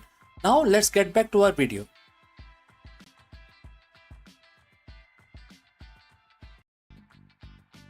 Stop! Before you hit the delete channel button or give up on your next upload, you need to watch this. Most creators quit YouTube exactly 3 feet from the gold. They see flat lines in their analytics and assume they are failing. But in reality, they are simply in a ghost phase, the period where the algorithm tests your consistency and your skills are being sharpened for the big break. In this video, we dive deep into the psychology of the content creation and why 0 views might actually be your biggest competitive advantage. How? Let us discuss this further. You are checking your phone again. It's been 3 hours since you uploaded your latest video and the one you spent all weekend editing. You have refreshed the studio app 10 times and the number hasn't budged. 4 views, 2 of which were probably you. The thought starts creeping in. Is this even worth it? You see other creators blowing up overnight and you feel like you are shouting into a void. You are ready already to quit, but before you hit that delete channel button, I need you to understand one thing. You aren't failing. You are actually in the most important phase of your journey. Most creators quit exactly 3 feet from the goal. Today I'm going to show you why nobody is watching is actually your secret weapon and why your biggest breakthrough is like hidden right behind the urge to give up. Let's dive in. But before, if you have reached this far, please inform us from which city you have tuned in. and in which language you are watching this video. This will help us determine the reach of a channel. I would also know who's watching and who's not. Alright, let's proceed further. Let's address the elephant in the room, which is the algorithm. We talk about it like it's a sentient being that hates us. It doesn't, but it's a system built on trust. When you are a new creator or you're trying to pivot, you enter what I call the ghost phase. Think about it. Why would YouTube push your content to millions of people if you are only person you can stay consistent for only 2 weeks? The algorithm is testing two things: your competence and your consistency. During this ghost phase, you have a massive advantage that no big creator has, which is freedom to fail. When nobody is watching, you can experiment, you can find your voice, you can mess up the lighting, and you can make terrible jokes without hundreds and thousands of people judging you. This is your training ground. You are not being ignored, you are being incubated. This is the concept from the book Atomic Habits, called the plateau of latent potential. We expect progress to be in a straight line up. We think if I put in X amount of work, I should see X amount of views. But the growth on YouTube is exponential, not linear. You spend months, maybe years, working in the valley of disappointment, and this is where you are putting in the work, but the result aren't showing yet. You are building the foundation. It's like bamboo tree. It grows underground for 5 years, developing a massive root system, and then it shoots up 80 feet in 6 weeks. So if you quit during the root building phase, the tree will never grow. Every video you make into a flop is actually a root. It's a data point. It's a lesson. It's one step closer to the 80-foot breakthrough. So why do most creators quit right before they win? It's because of the psychological phenomena called cognitive friction. The effort required to make a video feels much higher than the reward of 10 views. To survive this, you have to shift your win condition. If your win condition is to get 1000 views, you get 50, you feel like as if you have lost it. You feel defeated. But if your win condition is like getting 1% better at color grading, or write a more compelling hook, or you do that, you have won already, right? I mean, if you do all of these core competencies, regardless of the view counts, don't you think so? Winning on YouTube is a war of attrition. The pros aren't necessarily the most talented people on the platform. They are the one who refuse to go away. They stayed in the game long enough for the luck to find them. Because on YouTube, luck is just where the preparation meets the long enough timeline. Now, as a disclaimer, I'm not saying that you should keep doing exactly the same thing if it is not working. There is a difference between quitting and pivoting. If you have made 50 videos and they all have 0 views, don't quit YouTube. Change your strategy. Maybe your thumbnails are weak. Maybe your intros are too slow. Use the silence to audit yourself. When nobody is watching, you have the lowest stakes possible to reinvent yourself. Don't you think so? So ask yourself, am I making content for me, or am I making content that solves a problem or provide value for someone else? Once you align your passion with audience's need, the nobody watching problems start to disappear. The hardest part of YouTube isn't the editing or the SEO. It is the mental game. It is showing up on Tuesday morning to film a video when your last 3 uploads tanked.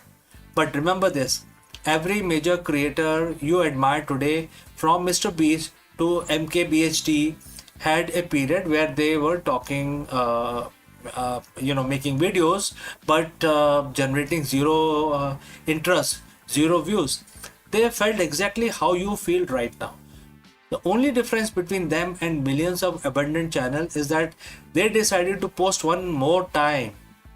Your breakout video is already in your head. It's coming. It's going to come, definitely. But you can't find your it cannot find you if you weren't there to upload it, right? So don't quit. Just get 1% better today. So friends, what do you think? If you have any question or if you want to know more, please leave a comment below and I will see you again in the next one. Before I take your leave, a word about our affiliate partner. Stop settling for a good enough video. If your built-in laptop camera looks like a grainy mess, it is time for an upgrade. Want to instantly level up your video presence? I like to present the Lenovo Performance FHD webcam. This is a game changer for your desktop setup. Technically, this is packed. It has a very sensitive RGB sensor, very crisp photographs it takes. Also comes with 2 microphones on board, which helps you to record very clear voice in stereophonic format. And these microphones are very sensitive. You can actually move away from the camera up to 2 meters and these microphones will pick up your voice without any problem. This is a very strong piece. This is very sturdy. Comes with tripod ready. Comes with a very long leash, so it gives you a lot of flexibility to place the webcam wherever you want to keep in your studio. And also it has a swivel base, which is also very handy. So if you want to basically level up your game and you want to pick up this camera at a discount, please click on the link here or scan the QR code. Now let's get back to our video.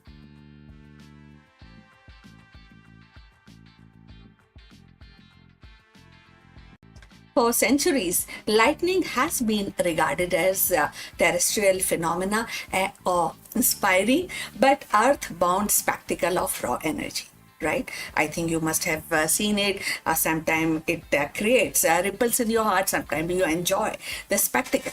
It strikes across the sky, illuminating the storm clouds, rattling windows, reminding humanity of nature's, which is untamed power.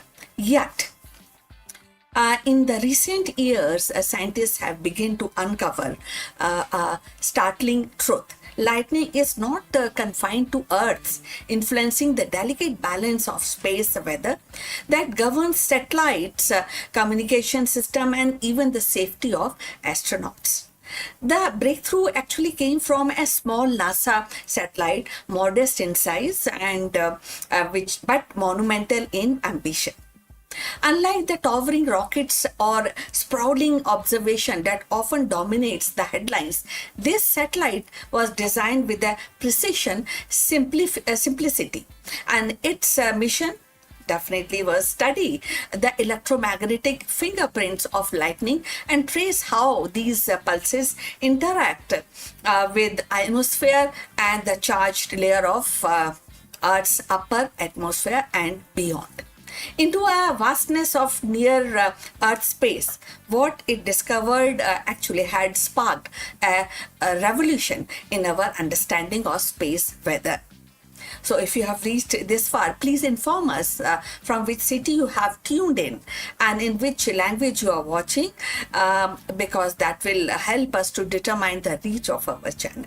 So going forward, lightning is, it turned out, is more than a flash of light and a crackle of thunder.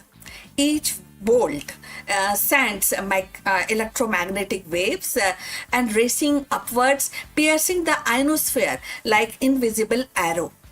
And this wave, known as whistlers for these airy and descending tones, when captured by radio receivers, can travel thousands of kilometers along the Earth's magnetic field lines, and in doing so they disturb the charged particles and alter radiation bands and create a cascading effect that ripple through the space environment. For decades, space weather was thought to be driven primarily by solar activity, the flares, the coronal mass ejections, the solar winds that actually enters or disturbs the Earth's magnetosphere. While the sun remains the dominant force, lightning has now emerged as a hidden partner in its cosmic dance. So So, as NASA satellite revealed that the terrestrial storm contribute to the fluctuation in radiation level around the Earth, certainly shapes the condition faced by satellites and spacecraft. In essence, every thunderstorm is a participation in the grand theater of space weather. So, thus, implication was profound communication network and GPS system and power grid all actually are kind of forced, kind of have a were very softness to the space weather disruption. So, by recognizing lightning role, the scientists can redefine predictive model and offering more accurate warning to industries and governments. A storm in the Midwest may not only ground the flight or knock out the local power, it may also send ripples into the orbit, affecting the satellite that guides ship across the ocean and monitor climate change. So, beyond the practical, there is a poetic resonance to this discovery. So, lightning, along a symbol of divine wrath or a natural chaos, is now revealed as a bridge between earth and space. It connects the terrestrial and celestial, reminding us that the boundaries are imagined between sky and cosmos, and that are these are porous. So the flash that terrifies a child at night or inspire a poet verses is also a signal in the grand circuitry of the universe. And this revolution actually made lot of difference, you know. So and this revolution is not merely scientific; it is also cultural. By reframing lightning as a space weather agent, humanity is inviting to see storm differently. So they are also isolated tempest, but nodes in the planetary system that extend the outward to the stars. The small NASA satellite has given us a new lens, one that transform every thundercloud into a participant in the cosmic dynamics. So, as recent research actually continues, we may find that lightning holds further secrets, perhaps influencing auroras, perhaps interacting with the cosmos rays, or perhaps even shaping the long-term evolution of Earth's magnetosphere. So, what is certain is that the spark has been lit and a revolution is underway, one that begins with a flash in the sky and extends into the infinite expanse of space. So we have come to the end. Thanks for watching. Please like and subscribe our channel. Do send your comments on this topic. See you in the next one. But before we end this particular live stream, a few words from our affiliate partner. Stop settling for a good enough video. If your built-in laptop camera looks like a grainy mess, it is time for an upgrade. Want to instantly level up your video presence? I like to present the Lenovo Performance FHD webcam. This is a game changer for your desktop setup. Technically, this is packed. It has a very sensitive RGB sensor, very crisp photographs it takes. Also comes with 2 microphones on board, which helps you to record very clear voice in stereophonic format. And these microphones are very sensitive. You can actually move away from the camera up to 2 meters and these microphones will pick up your voice without any problem. This is a very strong piece. This is very sturdy. Comes with tripod ready. Comes with a very long leash, so it gives you a lot of flexibility to place the webcam wherever you want to keep in your studio. And also it has a swivel base, which is also very handy. So if you want to basically level up your game and you want to pick up this camera at a discount, please click on the link here or scan the QR code. Now let's get back to our video.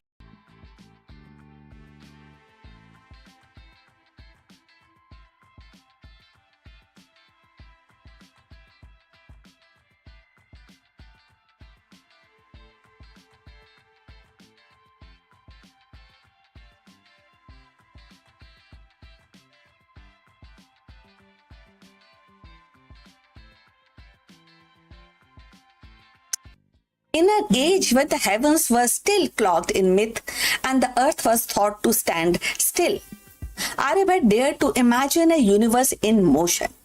Born in 476 CE, he became the architect of cosmic revolution, weaving mathematics and astronomy into a vision that defied centuries of belief.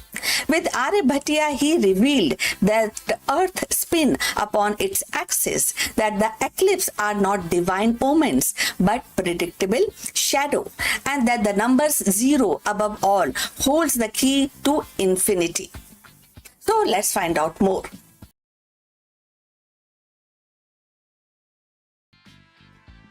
In the twilight of Gupta age, when the India was crucible of intellectual ferment, Aryabhat emerged as a voice that dared to redefine the cosmos. Born in 476 CE, he composed Aryabhatiya, a compact yet profound treatise that stitched together mathematics, astronomy, philosophy into a single tapestry of knowledge. His vision was not confined to numbers and stars. It was a declaration that human thought could reach beyond tradition and touch the infinite. Aryabhat's contributions were revolutionary. He proposed that Earth rotates on its axis, explaining the apparent movement of heavens, a concept that would not be widely accepted in Europe until Copernicus, nearly a millennium later. He calculated the length of the solar year with remarkable precision, devised method for predicting eclipse, and introduced trigonometric function that remain foundational to mathematics even today. His place value system and the use of zero were not mere abstractions. They became the very essential upon which the modern computation rests. But Aryabhat was more than a mathematician or an astronomer. He was a philosopher of science, insisting that the observation or calculation and the reason must be guide to understanding.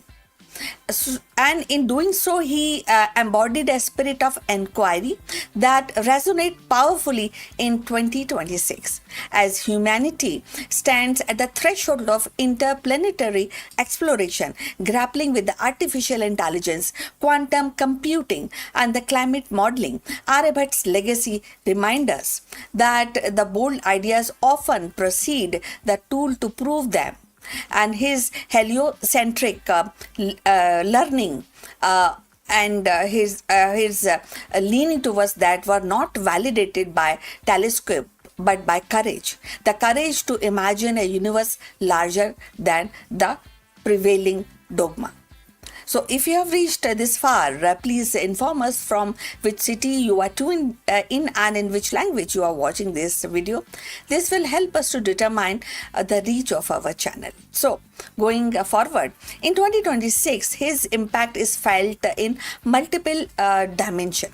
The algorithm that drives AI echoes his mathematical ingenuity, and the orbital mechanics guided spacecraft trace their lineage to his astronomical insight.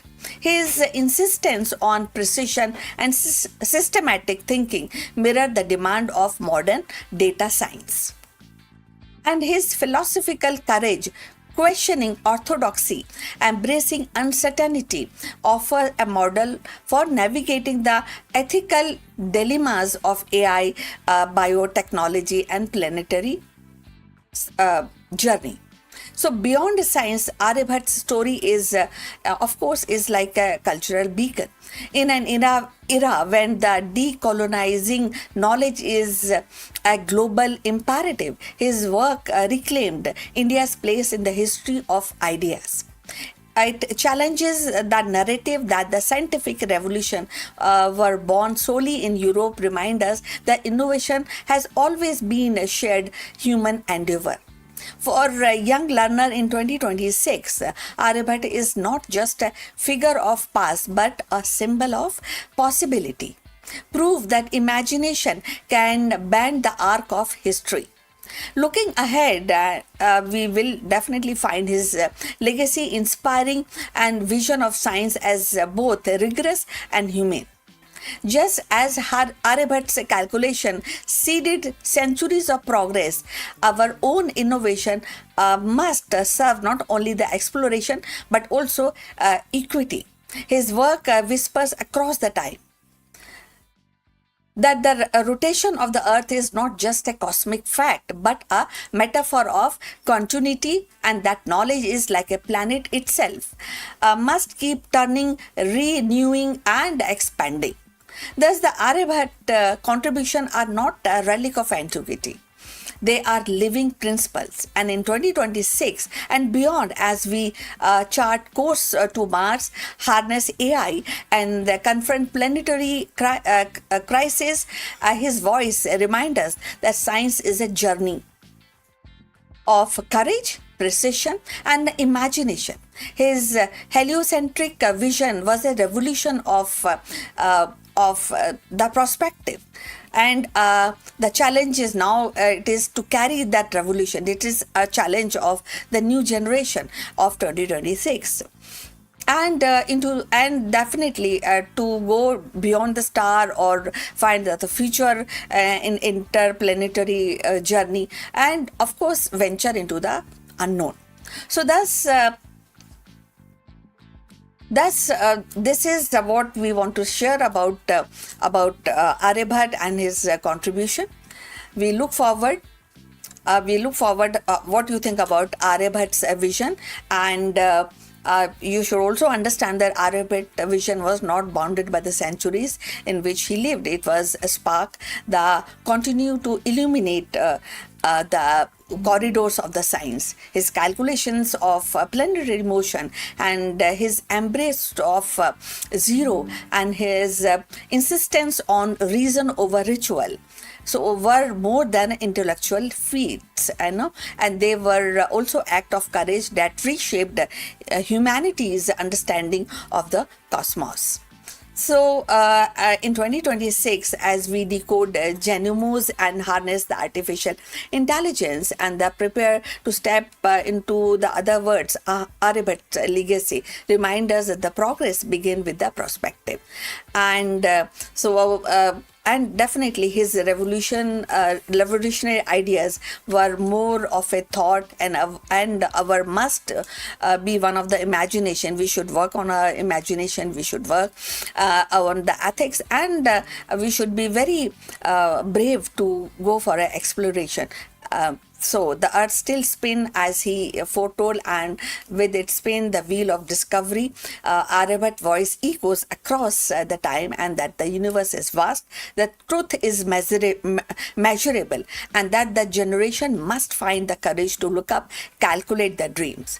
So we have come to the end of this discussion. We look forward for your comments on this discussion, and please like and subscribe our channel, and we look forward to see you again. But before we end, a few words about our affiliate partner. Stop settling for a good enough video. If your built-in laptop camera looks like a grainy mess, it is time for an upgrade. Want to instantly level up your video presence? I like to present the Lenovo Performance FHD webcam.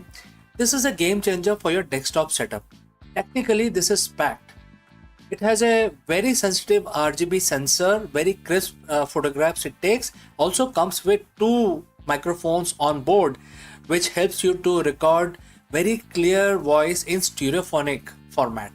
And these microphones are very sensitive. You can actually move away from the camera up to 2 meters, and these microphones will pick up your voice without any problem.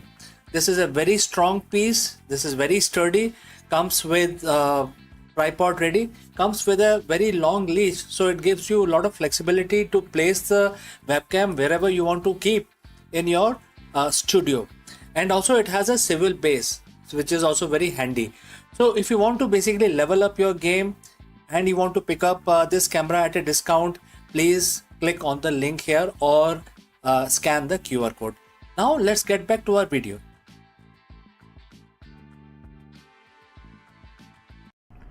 Hello friends.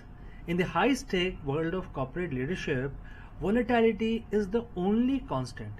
But what separates a good leader from an unshakable one?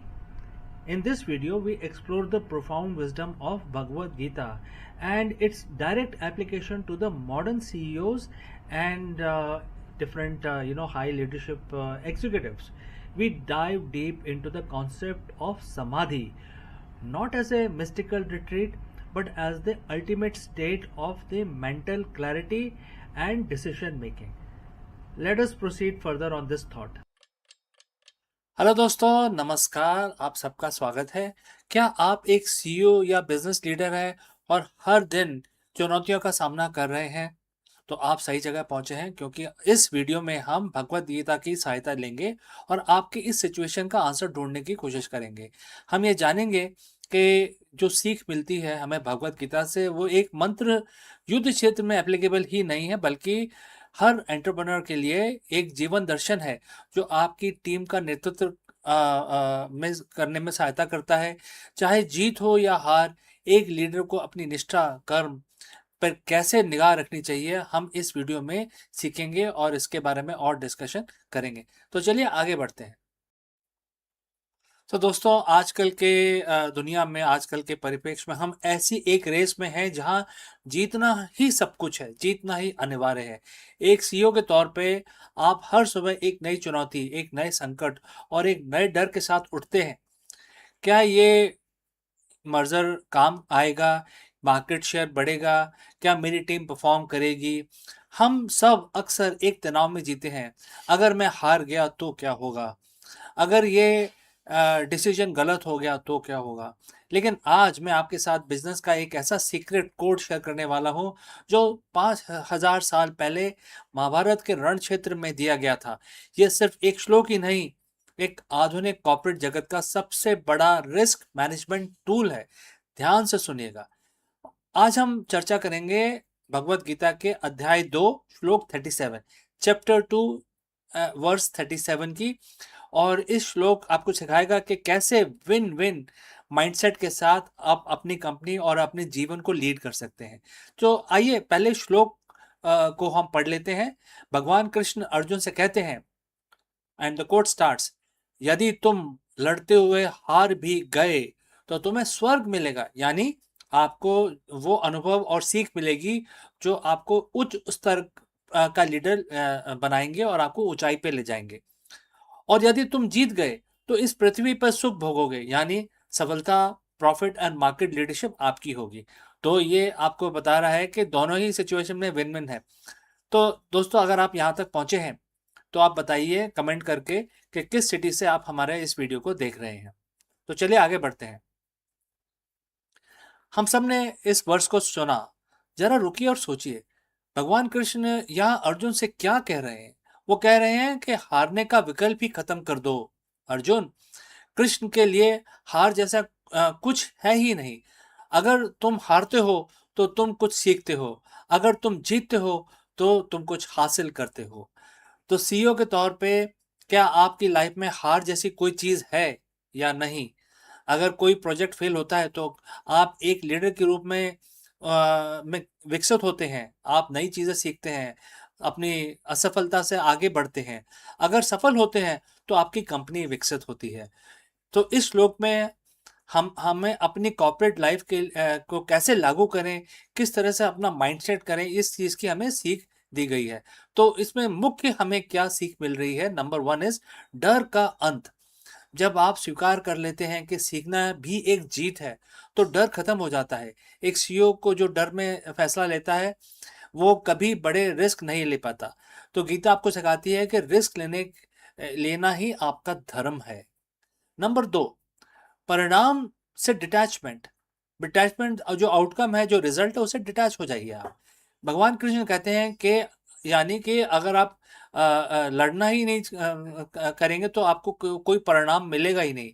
तो आप लड़िए, अगर आप हारते हैं तो कुछ सीखते हैं, और अगर आप जीतते हैं तो आप डेफिनेटली सक्सेस पाते हैं। लेकिन हार जीत आपके कंट्रोल में नहीं है, तो क्यों उस बारे में सोचना। 100% आपके कंट्रोल में नहीं होता, आपको अपना कर्म करना होता है, कर्तव्य करना होता है। लेकिन क्या हार मिलेगी क्या जीत, इसका फैसला कोई नहीं कर सकता। इसका फैसला सिर्फ यूनिवर्स के हाथ में है, जो हमारे कंट्रोल से बाहर है। अब तीसरा होता है विन विन फॉर्मूला।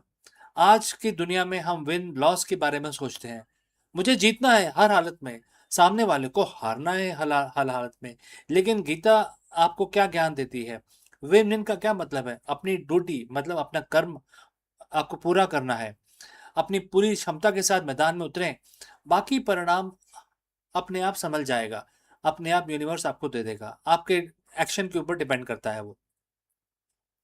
तो कल सुबह जब आप ऑफिस जाएं तो ये 3 चीजें अपने साथ लेके जाएं। मैं बुलेट पॉइंट्स की तरह आपको ये दे रहा हूं। पॉइंट नंबर 1, अपने हर प्रोजेक्ट को एक धर्म युद्ध की तरह देखें। यह आपकी जिम्मेदारी है।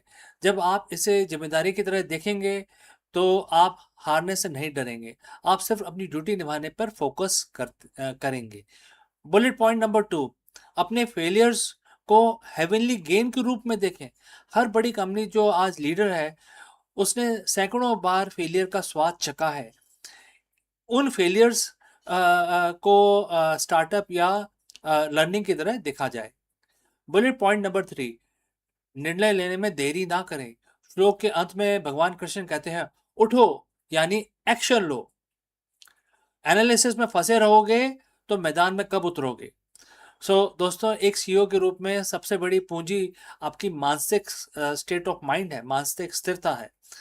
अगर आप हार के डर से जकड़े हुए हैं तो आप कभी बड़ी ऊंचाइयों को हासिल नहीं कर पाएंगे। आज से अपनी डिक्शनरी में फेलियर शब्द को हटा दीजिए और आप ये समझ लीजिए कि आप जीतेंगे, हर हाल में जीतेंगे।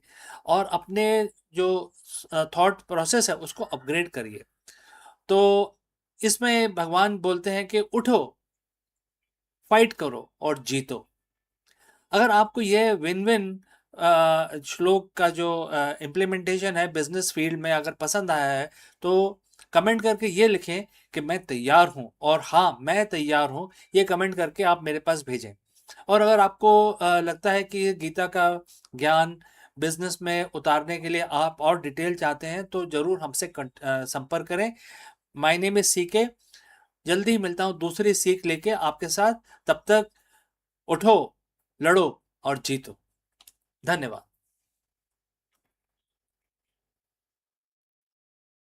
The idea of robots living alongside us has been belonged to the realm of science fiction. Yet today it is edging into the reality. With the debut of AI-powered robot designed specially for home use, the boundary between futuristic imagination and everyday life is dissolving. These machines are no longer confined to factory floors or research labs. They are stepping into kitchen, living room, bedroom, promising to transform the domestic routine. The debut of AI robots for domestic use is not just a technological milestone, it is a cultural one also. It sparks curiosity, inspires hope, ignites debate. So, are we welcoming helpful assistants into our lives or surveillance device disguised as a companion? The answer may shape not only the future of our household but also the broader relationship between human and intelligent machine. Artificial intelligence has begun to step out of the research lab and corporate offices into the most intimate of the space, our home. So debut of AI powered domestic robots marks a turning point in consumer technology, one that blends convenience with controversy.